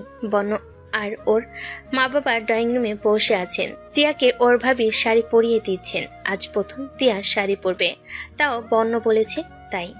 তিয়ার বাবা আস্তে আস্তে বললেন, সরি লেট হয়ে। আর বলতে পারেনি বর্ণর বাবাকে দেখে ওনার মুখ লাল হয়ে গেল রাগে আর চিৎকার করে বলেন, তুই এখানে কি করছিস? বর্ণর বাবাও চিৎকার করে বলেন, তাহলে তুই তিয়ার বাবা? বর্ণ, আমি এই মেয়েকে মানি না। তিয়া ওর বাবার চিৎকার শুনে চলে এসেছিল। বর্ণর বাবার কথা শুনে ওর চোখ জলে ভরে যায়। বর্ণর নিচ থেকে মাটি সরে যায় ওনাদের কথা শুনে। বর্ণ শুধু মনে মনে এটাই বলছে, প্লিজ গড, তিয়াকে আমার থেকে দূরে সরিয়ে দিও না, যাই হয়ে যাক। তিয়ার বাবা আবার বলেন, তার মানে তুই বর্ণার বাবা? আমিও এই ছেলেকে মানবো না, বেরিয়ে যা আমার বাড়ি থেকে। তিয়ার মা তিয়ার চোখের জল দেখে তিয়ার বাবার কাছে এগিয়ে গেলেন আর বলেন, প্লিজ তুমি একটু শান্ত হও, এমনটা করো না। নিজের মেয়ের খুশিটা তো দেখো। বর্ণর মা বর্ণর বাবাকে বলেন, তুমি এভাবে কথা বলছো কেন? বর্ণের দিকে তাকিয়ে দেখো, ছেলেটার কথা ভেবে অন্তত পুরোনো শত্রুতা ভুলে যাও। বর্ণর বাবা আবার চিৎকার করে বলেন, ভুলার প্রশ্নই ওঠে না। ও আমার বন্ধুত্বকে অপমান করেছে, ওকে আমি কখনোই মাফ করব না। তিয়ার বাবা চিৎকার করে বলেন, তুই কি ভেবেছিস তোকে মাফ করব? তুই আমার বন্ধুত্বের মর্যাদা রাখিসনি, এখনই বেরিয়ে যা আমার বাড়ি থেকে। বর্ণর বাবা বর্ণ আর ওর মায়ের হাত ধরে টানতে টানতে বাড়ি থেকে বেরিয়ে আসেন। বর্ণ যাওয়ার আগে করুণভাবে তিয়ার দিকে তাকিয়েছিল। তিয়ার বুক ফেটে কান্না আসছিল। শুধু একটা কথাই ওর মাথায় আসছিল, বর্ণকে হারিয়ে ফেলেনি তো। এদিকে বর্ণর মাথায়ও এটাই চলছে। বর্ণ কি করবে বুঝতে পারছে না, তবে এটা খুব ভালো করে বুঝে নিয়েছে ওদের বাবা ওদেরকে আর একসাথে কখনোই মানবেন না। বর্ণকে ওর বাবা বাসায় নিয়ে আসার পর বলেন, তুই আর এই মেয়ের সাথে কথা বলবি না, আর দেখাও করবি না। ওই মেয়েকে আমি কখনোই মেনে নিব না। তবে যদি ও ওর ফ্যামিলি ছেড়ে, ওর বাবাকে ছেড়ে একবার এখানে চলে আসতে পারে তাহলেই মেনে নিব। এটা কি বলছো তুমি? ও কিভাবে ওর ফ্যামিলি ছেড়ে আসবে? আর তুমি এরকম কথাই বা কেন বলছো? প্লিজ বাবা বলো, কেন তোমরা এমন বিহেভ করলে? তোমাদের কথাই মনে হলো তোমরা আগে থেকেই চিনো। হ্যাঁ চিনি, ছোটবেলা থেকেই চিনি। ও আমার বেস্ট ফ্রেন্ড ছিল, কিন্তু এখন নয়। আর কি হয়েছে না হয়েছে এসব আমি তোকে বলতে পারবো না। আশা করি আমার কথাটা বুঝতে পেরেছিস। আমি যা বললাম তাই করবি। আর তারপরও যদি তুই আমার কথার অমান্য করিস তাহলে মনে রাখিস তোর বাবা মরে গেছে। বাবা এটা কি বলছো তুমি? বনর বাবা আর কিছু না বলে রুমে চলে যান। বনর মা বনর কাছে এগিয়ে এসে বললেন, কষ্ট পাস না, তোর বাবা তিয়াকে কখনো মানবেন না। আর আমি তিয়াকে যতটুকু চিনেছি, ও ওর মা বাবাকে কখনো ছাড়তে পারবে না। মনকে শক্ত কর, পারলে ভুলে যা। বনর মার কথা শুনে অবাক হয়ে যায়। ওর মার দিকে তাকালো আর বলল, এসব কি বলছো তুমি? তুমি জানো তিয়াকে আমি কতটা ভালোবাসি। কখনো কোনো মেয়ের দিকে চোখ তুলে তাকাইনি পর্যন্ত। তিয়াই ছিল আমার লাইফের ফার্স্ট মেয়ে। আর তুমি বলছো ওকে ভুলে যেতে? কিভাবে ভুলবে বলবে? বনর কথা শুনে বনর মার খুব কষ্ট হচ্ছে। যখন প্রথম বনর মুখে তিয়ার কথা শুনেছিলেন আর তিয়াকে মেনে নিয়েছিলেন তারা, বন যে কত খুশি হয়েছিল। বনমা এত খুশি বনকে এর আগে কখনো দেখেনি। আর আজ বন যতটা কষ্ট পাচ্ছে, এত কষ্ট পেতে ও বনকে আগে কখনো দেখেননি। উনি কি করবেন বুঝতে পারছেন না। রুমে গিয়ে বনর বাবাকে অনেক বোঝালেন, কাজ হয়নি। বন রুমে দরজা বন্ধ করে বসে আছে। ওর চোখের সামনে শুধু তিয়ার কান্না করা মুখটা ভেসে আসছে। এই 3 বছরে বন তিয়াকে এরকম কান্না করতে কখনো দেখেনি। শুধু একদিন দেখেছিল, যখন বন্য বলেছিল যদি বন্য তিয়াকে ছেড়ে চলে যায় তো তিয়া কি করবে। এটা শুনে তিয়ার সে কি কান্না।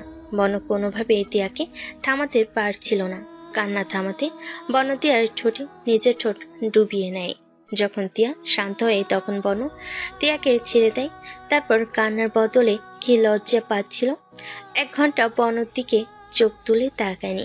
বন এসব ভাবছিল আর চোখ দিয়ে 1 ফোঁটা জল গড়িয়ে পড়ল। বন কখনো কাঁদেনি। এদিকে তিয়া ওর বাবাকে বলেন, শোনো, আমি জানতাম না বর্ণ এই ধোঁকাবাজের ছেলে। জানলে কখনোই দেখা করতে রাজি হতাম না। এখন একটা কথা ক্লিয়ারলি বলছি, বর্ণকে ভুলে যাও। এই ছেলের সাথে তোমার বিয়ে আমি কিছুতেই দেব না। তিয়া কাঁদতে কাঁদতে ওর বাবাকে জড়িয়ে ধরে বলল, প্লিজ বাবা এসব বলো না। আমি বর্ণকে ছাড়া বাঁচবো না। অনেক ভালোবাসি, প্লিজ আমাকে ওর থেকে আলাদা করো না। তোমার এমন ইমোশনাল কথায় আমার মন কিছুতেই গলবে না। যা বলছি তাই করো। বর্ণর সাথে আজকের পর কোনো কথা বলবে না, আর দেখা তো করবে না। ওকে ভুলে যাও। বলে তিয়ার বাবা নিজের থেকে তিয়াকে ছাড়ি ওখান থেকে চলে গেলেন। তিয়ার ভাবি তিয়ার কাছে এসে তিয়াকে জড়িয়ে ধরলেন আর বললেন, কান্না বন্ধ করো, সব ঠিক হয়ে যাবে। এভাবে কেউ কাঁদে? ভাবি আমি ওকে ছাড়া বাঁচবো না, প্লিজ কিছু করো।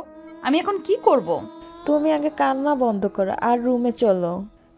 তিয়ার ভাবি তিয়াকে রুমে নিয়ে গেলেন। তিয়ার মা তিয়ার বাবার কাছে গিয়ে অনেক বোঝালেন। তিয়ার কষ্ট উনি সহ্য করতে পারছেন না। একটা মেয়ে খুব আদরে, কখনো চোখের জল আসতে দেননি। আর আজ এত চোখের জল ফেলেছে, কিভাবে সহ্য করবেন তিনি? তিয়ার বাবার এক কথা, তিনি কিছুতেই বর্ণকে মেনে নেবেন না। প্রায় 1 মাস ওরা বোঝাই কোনো কাজ হয় না। তারপর বর্ণ তিয়ার খুশির জন্য তিয়ার সাথে যোগাযোগ বন্ধ করে দেয়। তবে ও লুকিয়ে দেখতে যেত তিয়াকে। তিয়া ফোন দিলেও ভালোভাবে কথা বলতো না। প্রায় 2 মাস তিয়াকে বর্ণ ওর মুখ দেখায়নি। পরশু তিয়া এমনভাবে দেখা করার কথা বলল আর না করতে পারেনি। তিয়া ক্লাস শেষ করে সাইরার সাথে হেঁটে হেঁটে বাসায় চলে আসে। তিয়াকে রুমে যেতে দেখে ওর মা ওর রুমে গেলেন। তিয়া বিছানায় বসেছিল, উনি পাশে গিয়ে বসেন আর তিয়ার মাথায় হাত রেখে বলেন, নিজের একই অবস্থা করেছিস? খাওয়া দাওয়া ঠিক মতো করিস না, ঘুমোস না। এসব করলে কি চলবে? তো আর কি করব? তোমরা তো তাই চাও, তো আর এসব বলছো কেন? তুই জানিস আমি এসব চাই না, তারপরও আমাকে এসব বলছিস? বাবা ভাইয়া ওরা তো চান, ওদের জন্যই করছি। আমি মরি বাঁচি তাতে ওদের কিছু যায় আসে না। মরার কথা বলিস না দয়া করে কোনো মায়ের সামনে। আমি তোর বাবাকে কম বুঝাইনি, কিন্তু ও রাজি হচ্ছে না। তো কি করব বল? জানি না বর্ণের বাবার উপর ওর কিসের এত রাগ। রাগের কারণটা জানলে হয়তো কিছু একটা করা যেত।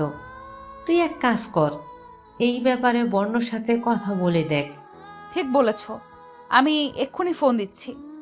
না, আগে খেয়ে নে, ও তো এখনো অফিসে। খেয়ে কিছুক্ষণ পর ফোন দিস। ওকে, আমি ফ্রেশ হয়ে আসছি। আমি খাবার বাড়ছি। তিয়ার মা চলে যান। তিয়া মনে মনে ভাবতে লাগলো, আজ অনেক দিন পর একটা আশার আলো দেখতে পারছি। থ্যাংক ইউ মা। একবার জানি ওদের মাঝে কি হয়েছিল সব জানলে এর সমাধান করার আর কোনো রাস্তা বের করতে পারবো। তারপর আমিও আমার বর্ণকে পেয়ে যাব। সত্যিই পাবো তো? এসব ভেবে টিয়া ফ্রেশ হয়ে খেয়ে নিল, তারপর একটু ঘুমিয়ে নিল। সন্ধ্যায় টিয়ার ঘুম ভাঙলো। ঘুম থেকে উঠে ফ্রেশ হয়ে বর্ণকে ফোন দিল। একবার রিং হতেই বর্ণ ফোন রিসিভ করলো। টিয়া বলল, তোমার সাথে আমার খুব ইম্পর্টেন্ট কথা আছে। বলো। আমার বাবার তোমার বাবার মাঝে কি হয়েছে এটা জানার চেষ্টা করো। যদি এটা জানতে পারি তাহলে এর একটা সমাধান করতে পারবো, ওদের মাঝে রাগটা কমাতে পারি। আমি বাবার সাথে কথা বলেছিলাম, বাট বাবা এই বিষয়ে কিছু বলতে চান না। কেন? আমি জানি না, বাদ দাও এসব। ভাগ্যে যা আছে তাই হবে। আর কাল দেখা করার জন্য তোমার বাবা আমার বাবাকে অনেক কথা শুনিয়েছেন। এখন তো বাবা আমার উপর রাগ করে কথা বলাই বন্ধ করে দিচ্ছেন। কি? তাহলে কি আর আমাদের দেখা হবে না? টিয়ার ফুপিয়ে কান্নার আওয়াজ বর্ণর কান পর্যন্ত আসছে। বর্ণ কি করবে না করবে কিছুই বুঝতে পারছে না। একদিকে বাবা, অন্যদিকে টিয়া, দুজনকে নিজের থেকে বেশি ভালোবাসে। আরে দেখা করব না কখন বললাম? তুমি কান্না বন্ধ করো, যখনই সময় পাবো দেখা করব। প্রমিস? না, বলো। প্রমিস। ওকে। আর শোনো, আর একটু চেষ্টা করে দেখো জানতে পারো কি না। আর নয়তো তাদের কমন কোনো ফ্রেন্ডকে খুঁজে বের করতে হবে। আমি চেষ্টা করে দেখব, তুমি চিন্তা করো না। আর এখন পড়তে বসো, সামনে final exam. Okay, bye. Bye. Barna phone কেটে মাথায় হাত দিয়ে বসে রইল। মাথায় অনেক ব্যথা, অফিসের টেনশন, বাসার টেনশন, সব মিলিয়ে বর্ণর অবস্থা খুব খারাপ। বর্ণ ফোন দিল আয়নকে। আয়ন সাথে সাথে ফোন রিসিভ করলো আর বলল, যাক, বলিসনি তাহলে আমাকে। তোকে কি ভুলতে পারি? তুই তো জানিস আমি কিসের মধ্যে দিয়ে যাচ্ছি। আজ একটু দেখা করতে পারবি? আমার অবস্থা খুব খারাপ। তুই ছাড়া আর কে আছে যার সাথে এসব শেয়ার করব? তুই এখনই চলে আয়। আমি গাড়ি নিয়ে তোর বাসার সামনে আসছি। ওকে। বর্ণ ফোন কেটে ফ্রেশ হয়ে নিল, রেডি হয়ে চলে গেল আয়নের বাসার সামনে। গিয়ে আয়নকে ফোন দিল। ফোন দেওয়ার পরপরই আয়ন বাইরে বের হলো, গাড়িতে উঠলো। বর্ণ গাড়িটা একটা নির্জন জায়গায় নিয়ে গেল, সামনে একটা পুকুর পাড়। দুজনেই নিচে বসলো। আয়ন বলল, এবার বল কি হয়েছে আবার? বর্ণ আর তিয়ার সাথে যা যা কথা হয়েছে সব বলল। তা শুনে আয়ন আবার বলল, তুই একদম ঠিক বলেছে, এটাই লাস্ট চান্স, এটা কাজে লাগা। বাট বাবা তো কিছুই বলতে চান না। তোর বাবা আর তিয়ার বাবার কোনো কমন ফ্রেন্ডকেই খুঁজে বের কর। আচ্ছা, তোর বাবা এই বিষয়ে কি কিছু জানেন? ওনার বাবার সাথে খুব ভালো রিলেশন। তা তো জানি না। আজ একটু কথা বলে দেখবি? ওকে, আমি বাসায় গিয়ে বাবার সাথে কথা বলবো, কিছু জানতে পারলে তোকে বলবো। থ্যাঙ্কস। তুই আমাকে থ্যাঙ্কস বলছিস? বর্ণ উঠে আয়ানকে জড়িয়ে ধরল। তুই তো আমার ভাইয়ের থেকেও বড়। আমার সব প্রবলেমে আমার সাথে থাকিস, তোকে আর থ্যাঙ্কস দিয়ে ছোট করব না। ওকে, এখন চল। মনে তো হচ্ছে কিছু খাসনি, খেয়ে নিবি? খিদে নেই। চুপচাপ চল। আয়ন বর্ণকে নিয়ে একটা রেস্টুরেন্টে গেল, গিয়ে বর্ণকে কিছু খাইয়ে দিল। তারপর বর্ণ আয়নকে ওর বাসায় ড্রপ করে নিয়ে বাসায় চলে গেল। গিয়ে বিছানায় শুয়ে পড়ল। এদিকে তিয়া বই নিয়ে বসলো, ওর মাথায় শুধু বর্ণর কথা ঘুরছে। হঠাৎ ওর চোখ গেল টেবিলের উপর রাখা নূপুরের দিকে। তিয়া উঠে গিয়ে নূপুর টানলো আর পায়ে পড়ল। এটা বর্ণ দেওয়া প্রথম উপহার, তবে সবে তাদের রিলেশন শুরু। প্রথম তিয়া বর্ণর সাথে কথা বলতে বর্ণর দিকে তাকাতে খুব লজ্জা পেত। সেদিন ছিল শুক্রবার। টিয়া বর্ণর সাথে বেরিয়েছে। বর্ণ কোথায় যেন ওকে নিয়ে যাবে। কোথায় নিয়ে যাবে বলো না। আরে বাবা, বললাম তো সারপ্রাইজ। বললে কি আর সারপ্রাইজ থাকবে? তবুও আর একটু এসে গেছি। চোখ বন্ধ করো। চোখ বন্ধ করলে হাঁটবো কি করে? আমি আছি না। বর্ণ এক হাত দিয়ে টিয়ার চোখ বন্ধ করে, অন্য হাত দিয়ে টিয়ার হাত ধরে সামনে নিয়ে যায়। সেখানে নিয়ে গিয়ে বর্ণ ওর হাত ছেড়ে দেয়। টিয়া অবাক হয়ে তাকিয়ে আছে। ওয়াও, মেলা।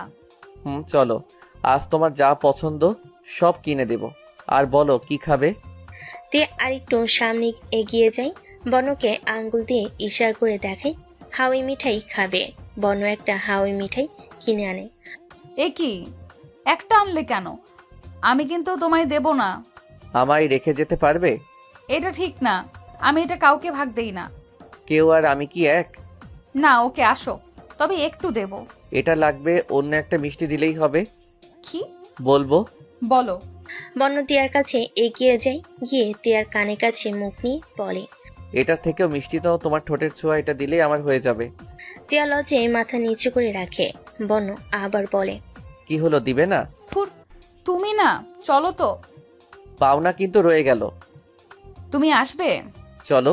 টিয়া হাওয়াই মিঠাই খাচ্ছে আর বর্ণ টিয়াকে দেখছে। হঠাৎ টিয়া চিল্লিয়ে বলল, কি সুন্দর নূপুর। কোথায়? আর কেউ এভাবে চিল্লায়? সরি, এই দেখো সামনে। চলো। তারপর বর্ণ নুপুরটা কিনে নিজের কাছে রাখে। এ কি, তোমার কাছে রাখছো কেন?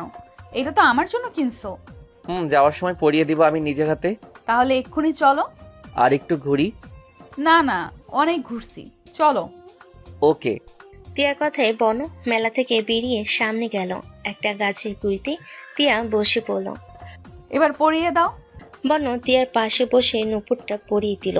নুপুর পরিয়ে টিয়ার পায়ে একটা কিস হলো। সাথে সাথে টিয়া কেঁপে উঠল।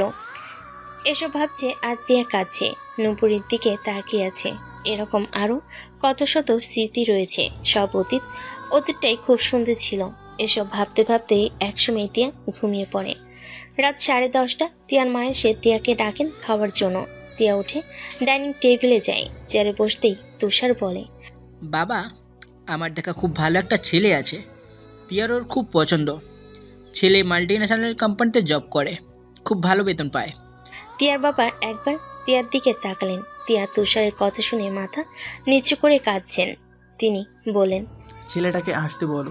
টিয়ার এখানে থাকলো না, দৌড়ে চলে গেল রুমে। টিয়া রুমে গিয়ে কাঁদছে। টিয়ার মা তুষার আর টিয়ার বাবাকে উদ্দেশ্য করে বলেন, এটা কি করলে? খেতে বসতে না বসতেই এসব বলতে হলো তোমাদের? মেয়েটাকে একেবারে মেরে ফেলতে চাইছো না খাইয়ে? তিলে তিলে না মেরে বিষ এনে দাও, খেয়ে একেবারে মরে যাক। টিয়ার বাবা রেগে বললেন, এসব কি বলছো তুমি? ঠিকই বলেছি। মেয়েটা এমনিতেই ঠিক মতো খায় না, ঘুমোয় না, এখন খেতে বসেছে, তাও তোমাদের সহ্য হলো না। এসব কথা এখন না বললে কি হতো? টিয়ার ভাবি এগিয়ে এসে বলল, বাবা, ছোট্ট মুখে বড় কথা বলছি, মাফ করে দিবেন। কিন্তু এটা না বলে পারছি না। আমি জানি না আপনারা বোন ভাইয়ারে বাবার মাঝে কি হয়েছিল, কিন্তু আপনারা এখন যা করছেন এটা ঠিক করছেন না। আপনার সব তার জন্য। আপনাদের ছেলে মেয়ে যে কত কষ্ট পাচ্ছে তা আপনারা দেখতে পারছেন না। তুষার রেগে বলল, তোমাকে সব দেখতে কে বলেছে? তুমি চুপ থাকবে। আমার বোনের বিষয়ে একদম কথা বলতে আসবে না। আমরা ওর ভালোটাই দেখব। ওই ছেলেটা ভালো না। টিয়ার মা তুষারকে একটা চট দিয়ে বলেন, তুই কত ভালো এটা দেখ। অন্যদের উপর আঙ্গুল তোলা তো তোর স্বভাব হয়ে গেছে। মা, তুমি আমায় মারলে ওই 2 টাকার ছেলের জন্য? হ্যাঁ, মেরেছি। দরকার হলে আরও মারব। মেয়েটার কষ্ট তো তোমাদের চোখে পড়ে না, বরং আরও কষ্ট কিভাবে দেওয়া যায় তা দেখো। টিয়ার বাবা শান্ত হয়ে ওদের কথা শুনছেন। এবার রেগে বলেন, আমি আর যেন এসব কথা এই বাড়িতে না শুনি। যদি কেউ বলে তাকে এই বাড়ি থেকে বের করে দেওয়া হবে। এটা বলেই উনি রুমে চলে যান। তুষারও চলে যায় রুমে। টিয়ার মা আর ভাবি ঠাস করে চেয়ারে বসে পড়েন।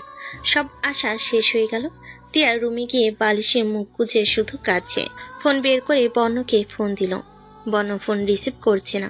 3 বার দিল, 4 বারের সময় রিসিভ করলো। টিয়া বলল, এত সময় কোথায় ছিলে? ফোন রুমে ছিল, আমি খেতে গেছিলাম। তোমার কণ্ঠ এমন শোনাচ্ছে কেন? তুমি কি কাঁদছিলে? ভাইয়া আমার জন্য ছেলে দেখেছে। এই কথাটা শুনে বর্ণর বুকে চিনচিনে ব্যথা অনুভব করে। যদি সত্যি ওরা তিয়ার বিয়ে দিয়ে দেয় তাহলে ওর কি হবে?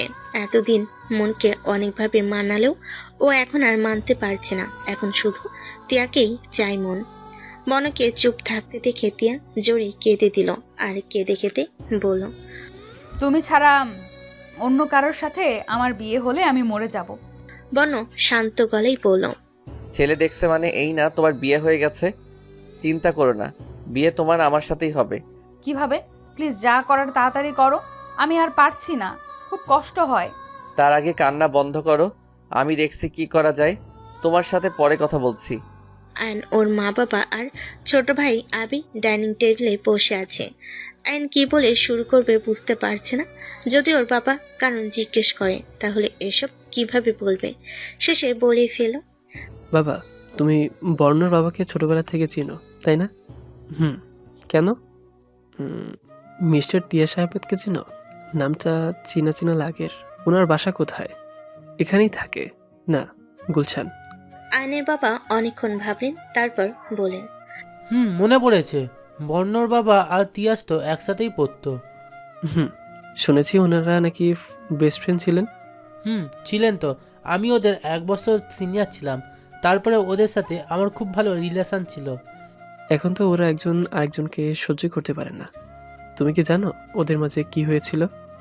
এসব আমি কিভাবে জানবো? তবে শুনেছি খুব বড় একটা ঝামেলা হয়েছিল। শুনেছি ওরা মারামারি পর্যন্ত করেছিল কলেজে, কিন্তু কেন এটা শুনিনি। কি এসব জানবে? তুমি বলতে পারো? তোদের মাহিম চাচা আছে না, ও বলতে পারবে। ওরা একসাথেই এক বেঞ্চেই পড়তো। থ্যাংক ইউ বাবা। তুই এসব জেনে কি করবি? আমি না, বর্ণ জানতে বলেছে। কেন বলেছে এটা তোমায় পরে বলবো। আচ্ছা। আয়ন খাওয়া দাওয়া শেষ করে রুমে গিয়ে বর্ণকে ফোন দিল। ফোন ওয়েটিং এ দেখাচ্ছে। আয়ন বুঝতে পারছে তিয়ার সাথে কথা বলছে। বর্ণ আয়নের কল দেখে তিয়াকে বলল, তোমার সাথে পরে কথা বলছি। আয়ান কল দিতেছে, হয়তো কোনো দরকার। তুমি শুয়ে পড়ো। ওকে, গুড নাইট। বর্ণ তিয়ার কল কেটে আয়নকে কল ব্যাক করলো। আয়ন ফোন রিসিভ করেই বলল, একটা গুড নিউজ আছে। কি? বাবার কাছ থেকে অনেক কিছু জেনেছি, বাকিটা মাহিম আঙ্কেলের কাছ থেকে জানবো। কি কি জেনেছিস? আয়ন ওর বাবার সাথে যা যা কথা বলেছে সব বলল। সব শুনে বর্ণ বলল, যাক, একটা আশার আলো পাওয়া গেছে। কাল তো আমার অফিস আছে, বিকেলে যাব আঙ্কেলের কাছে। ওকে, গুড নাইট। Good night. বর্ণ ফোন কেটে একটা শান্তির নিঃশ্বাস ফেল। এখন মনে হচ্ছে কিছু একটা করতে পারবে টিয়াকে পাওয়ার জন্য। আজ একটা শান্তির ঘুম হবে। বর্ণ আর কিছু না ভেবে ঘুমিয়ে পড়ল। কাল অফিস আছে, টাইম মতো যেতে হবে। পরের দিন যথারীতি ঘুম থেকে উঠে বর্ণ অফিস আর টিয়ার ভার্সিটিতে চলে গেল। বিকেলে বর্ণ অফিস শেষ করে আর বাসায় ফিরল না, আয়নের অফিসে চলে গেল। ওখান থেকে আয়নকে ড্রপ করে মাহিম আঙ্কেলের কাছে চলে গেল দুজন। এখন ওরা বসে আছে মাহিম আঙ্কেলের ড্রয়িং রুমে। কিছুক্ষণ পর উনি আসলেন আর বললেন, তোমরা এখানে কেন? কোনো দরকার? খুব বেশি দরকার আঙ্কেল, প্লিজ আমাদের হেল্প করো। বল, কি হেল্প করবো তোদের? আমার বাবা আর মিস্টার তিয়াস আহমেদকে তো চিনো। চিনবো না কেন? ওরা তো আমার ফ্রেন্ডই ছিল। তাহলে এটা বলো, ওদের মধ্যে এমন কি হয়েছে যার জন্য এখন ওরা একজন অন্যজনকে সহ্য করতে পারে না? এসব তোদের কিভাবে বলবো? আয়ন বলল, প্লিজ আঙ্কেল বলে ফেলো, খুব দরকার। কি হয়েছে আমাকে বল। আয়ন বর্ণ আর তিয়ার পুরো ব্যাপারটা বলল। তা শুনে উনি বললেন, তাহলে তো তোদের বলতেই হয়, মনে হয় না কোনো কাজ হবে। বর্ণ বলল, প্লিজ বলো, কাজ হয় কিনা এটা পরে দেখব। তিয়াস তোর ফুপি মেহেরিমাকে খুব ভালোবাসতো, কিন্তু মেহেরিমা ভালোবাসতো কিনা জানতাম না। সবসময় মেহেরিমার পিছনে পড়ে থাকতো তিয়াস। মেহেরিমা ও কিছু বলতো না, তাই তিয়াস ভেবেছিল মেহেরিমা ওকে ভালোবাসে। একদিন তিয়াস তোর বাবা মেহরামকে এসব বলে দেয়। মেহরামও প্রথমে খুশি হয়েছিল এসব শুনে, কারণ তিয়াস তো ওর বেস্ট ফ্রেন্ড ছিল, আর তিয়াস তো খুব ভালো ছেলে ও ছিল। কিন্তু হঠাৎ একদিন কলেজে এসে মেহরাম তিয়াসকে মারতে থাকে আর অনেক কিছু বলে গালিগালাজ করে। সব মনে নেই, তিয়াস ও মেহরামকে মারতে থাকে। আমরা অনেক কষ্টে ওদের মারামারি আটকাই। পরে অনেক জানার চেষ্টা করি কেন মেরেছিল, কি হয়েছিল, কিন্তু ও বলেনি। কিছুদিন পর জানতে পারি মেহেরিমার বিয়ে হয়ে যায় আমাদেরও ক্লাসমেট রুদ্রর সাথে। এটা শুনে তিয়াস অনেক রেগে যায়, কারণ মেহরাম এই বিয়েটা দিয়েছিল। তিয়াস মেহরামের বাসায় গিয়ে অনেক মারামারি করে। এরপর থেকে ওরা দুজন অন্যজনকে সহ্য করতে পারে না। তার কয়েক বছর পর তিয়াস ওর ফ্যামিলির পছন্দ করা মেয়েকে বিয়ে করে নেয়। হঠাৎ ফুপির বিয়ে আর মারামারি লাগার নিশ্চয়ই বড় কোনো কারণ আছে। হতে পারে, কারণটা কেউ বলল না। আয়ান বলল। বাট সব ক্লিয়ারলি জানবো কি করে? বর্ণ বলল। ফুপির সাথে কথা বললে কেমন হয়? ফুপি কি সব বলবে? চেষ্টা করে দেখি। মাহিম আঙ্কেল বলল। কথা বলে দেখ, কিন্তু রুদ্র যেন এসব জানতে না পারে। বর্ণ বলল। কেন? কেনটা পরে জানিস, আগে কথা বলে দেখ। আয়ান বলল। অফিস ছুটি নিয়ে তোর ফুপির বাসায় যেতে হবে। উনি তো সিলেট থাকেন, তাই না? হুম। আচ্ছা আঙ্কেল, আমরা আসি। আর আমাদের হেল্প করার জন্য থ্যাঙ্কস। বর্ণ আর আয়ান মাহিম আঙ্কেলের বাসা থেকে বেরিয়ে আসে। সিলেট যেতে হবে, সব ক্লিয়ার না হলে ওরা কখনোই এসব মেনে নেবেন না। টেনশন আরো বেড়ে গেল। যদি ফুপি কিছু না বলে তাহলে কি হবে? বর্ণ আর আয়ান দুদিন পর একদিনের ছুটি নিয়ে, বৃহস্পতিবার হওয়ায় একদিন ছুটি নিয়েছে, শুক্রবারে আবার ফিরে আসতে পারবে। বর্ণ তিয়াকে এগুলো জানালো না, মিথ্যা বলল অফিসের কাজে সিলেট যাচ্ছে। এসব তিয়া জানলে ওর বাবার প্রতি অন্যরকম ভাবনা তৈরি হতে পারে। তিয়ার মন ভেঙে যেতে পারে। যাওয়ার আগে একবার তিয়ার সাথে দেখা করে গেল। পরে সপ্তাহ থেকে তিয়ার ফাইনাল এক্সাম, পরীক্ষা শেষ হওয়ার আগে ওরা বেশি টাইম স্পেন্ড করতে পারবে না। আজ চলে যাবে বর্ণ সিলেট। তিয়াকে বলেছে অফিসে কাজে যাবে। বর্ণর মাকেও তাই বলেছে। আয়ন আর বর্ণ বসে আছে গাড়িতে। আয়ন বলল। এত টেনশন করছিস কেন? সব ঠিক হয়ে যাবে। জানি না, অন্যরকম এক ফিলিংস কাজ করছে। এখন তিয়াকে খুব মিস করছি। ওকে নিয়ে সিলেট ঘোরানোর কথা ছিল, আর আজ আমি একা যাচ্ছি। সব ক্লিয়ার হলে দেখি সবাই সব মেনে নেবে। আমার মন বলছে ওখানে গিয়ে এমন কিছু জানবো যা তোদের দুজনকে এক করে দিবে। তাই যেন হয়। সন্ধ্যার দিকে আয়ন আর বর্ণ ওর ফুপির বাসায় পৌঁছায়। বর্ণকে দেখে ওর ফুপি অনেক অবাক হন আর বলেন। তুই হঠাৎ করে জানালি না তো? কেন, না বলে কি আসতে পারি না? সেটা কখন বললাম? ভালো করেছিস এসে। আয় ভেতরে আয়। ফুপা বাসায়? একটু আগেই এলো। তোরা কেমন আছিস? আয়ান, তুই কেমন আছিস? আয়ান বলল। ভালো ফুপি, তুমি? এই তো আছি। তোরা ফ্রেশ হয়ে আয়। ওদের একটা রুম দেখিয়ে দিলেন। রুমে ঢুকেই আয়ান বলল। ফুপা তো বাসায়, এখন বলা ঠিক হবে না। কাল তো অফিস বন্ধ, ফুপা বাসায় থাকবেন।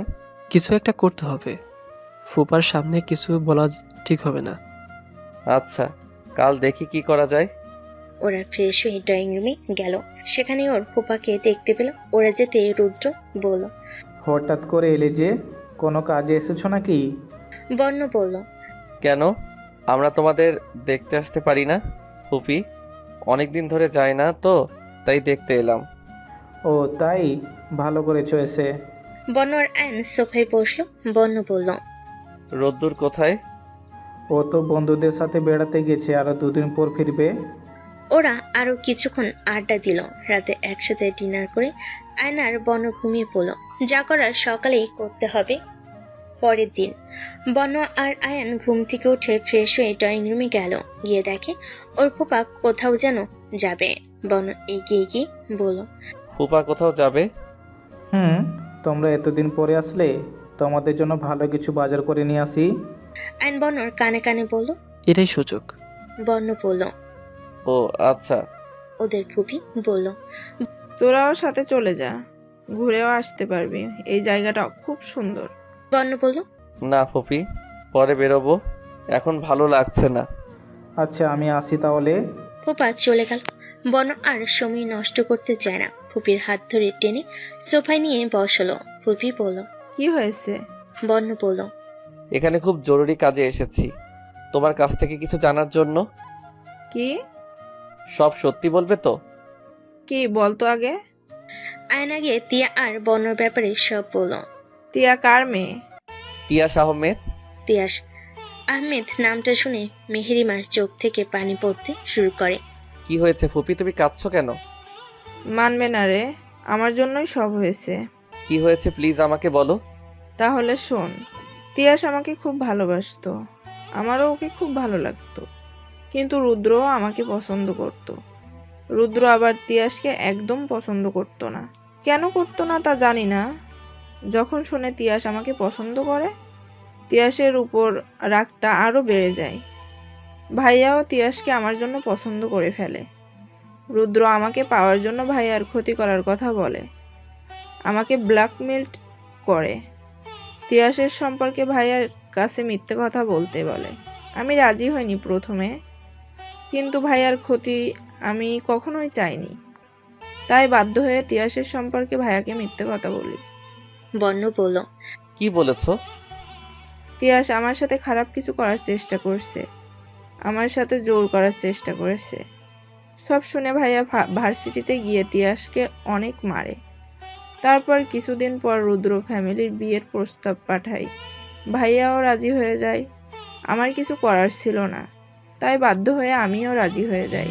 আমি শুনছি আমার বিয়ের পর ওদের মাঝে আবারও মারামারি হয়। এই কারণে প্রথমে আমি রুদ্রকে মেনে নিতে পারিনি, ওর জন্য এসব কিছু হয়েছে, কিন্তু পরে মানতে বাধ্য হই।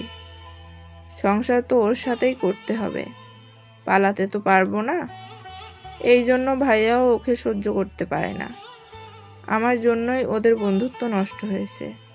আয়ান বলল, ও মাই গড, এ তো খুব জটিল বিষয়, সব জানাতে হবে আঙ্কেলকে। আমি সব রেকর্ড করে নিয়েছি, এটা বাবা শুনলে বাবার রাগ নিশ্চয়ই চলে যাবে। থ্যাংক ইউ ফুপি, আমরা এখনই চলে যাব। এটা কি বলছিস এত সকালে? আমি আর এখানে থাকতে পারবো না, সরি। চলো আয়ান। বন্য রুমে গিয়ে রেডি হয়ে নিল। ওর ফুপির আটকানোর অনেক চেষ্টা করেছে, পায়নি। ওরা এখন বসে আছে বাসে। আয়ন বন্যর দিকে তাকিয়ে বলল, এভাবে চলে এলে কেন? ওই লোকটাকে সেকেন্ডবার আর দেখতে চাই না। আমি তো ভাবতেই পারিনি এত জটিল প্রবলেম হবে। আমিও ভাবিনি। ফুপির কথা তিয়া বা ওর মাকে জানানো যাবে না। রাইট। সন্ধ্যার দিকে ওরা ঢাকা পৌঁছায়। রাত 8টায় বন্যর বাসে যায়। বন্যর সাথে আয়নও আসে। বন্যর বাবা রেকর্ডিংটা শুনলেন, ওনার চোখ থেকে জল গড়িয়ে পড়ছে। বোনের ভালোবাসায় অন্ধ হয়ে বেস্ট ফ্রেন্ডকে ভুল বুঝলেন, এই মুখ দেখাবেন কি করে? বন্য ওর বাবার মনের অবস্থা বুঝতে পারছে। বন্য আর ওর বাবাকে কিছু বলল না, ওর রুমে চলে গেলেন। আয়ন চলে গেল ওর বাসায়। বন্য রুমে গিয়ে তিয়াকে ফোন দিল। সিলেট গিয়ে আর তিয়ার সাথে কথা হয়নি। তিয়া ফোন রিসিভ করতেই বন্য তিয়ার কান্নার শব্দ শুনতে পেল। তিয়া কি হয়েছে? তুমি এভাবে কাঁদছো কেন? আজ আমায় ছেলে দেখতে এসেছিল, পছন্দ করে আংটি পরিয়ে গেছে, বিয়ের ডেটও ফিক্সড করে গেছে। বন্য এসব শোনার জন্য মোটেও প্রস্তুত ছিল না। সে তো অনেক খুশি ছিল। তিয়ার কথা শুনে ওর হাসি মুখটা কালো হয়ে গেল। বিয়ে ঠিক হয়েছে? বিয়ে তো আর হয়ে যায়নি, আর হবেও না। কিন্তু কিভাবে? আমার ভয় করছে। আমার উপর বিশ্বাস নেই? নিজের থেকেও বেশি আছে। তাহলে কালই সব ঠিক হয়ে যাবে, আই প্রমিস। সত্যি? এবার পড়তে বসো। ওকে। মাইম আঙ্কেল তিয়ার বাবাকে ডেকে পাঠিয়েছেন। বনর বাবা ডাকে কখনোই আসতেন না তিনি। মিস্টার তিয়াস মাহিমের বাসে আসতেই অবাক হয়ে তাকিয়ে থাকেন মেহেরোমাকে দেখে। বনর বাবা তিয়ার বাবাকে দেখে বসা থেকে উঠে গিয়ে জড়িয়ে ধরে কেঁদে দেন। তিয়ার বাবা তো আরো বেশি অবাক হয়ে যান, কিন্তু আগের কথা মনে পড়তে আবার মাথা গরম হয়ে যায়। বনর বাবাকে তিনি ধাক্কা দিয়ে সরিয়ে দেন। কি করছিস এসব? দোস্ত আমার মাফ করে দে, তোকে ভুল বুঝেছিলাম সেদিন। মানে? মাহিম এগিয়ে এসে বলেন, আমি বলছি। মাহিম মেহেরিমার ভয়েস রেকর্ডটা শোনান। সব শুনে তিয়াস ঠাস করে সোফায় বসে পড়ে। বন্যর বাবা বলেন, বোনের ভালোবাসায় অন্ধ হয়ে গেছিলাম, তাই তাকে ভুল বুঝেছি। প্লিজ মাফ করে দে। আমি সত্যি ভাবতে পারিনি রুদ্র এমনটা করবে। তিয়ার বাবা কিছু বলছেন না, চুপচাপ বসে আছেন। বন্য বলল, আঙ্কেল প্লিজ বাবাকে মাফ করে দিন।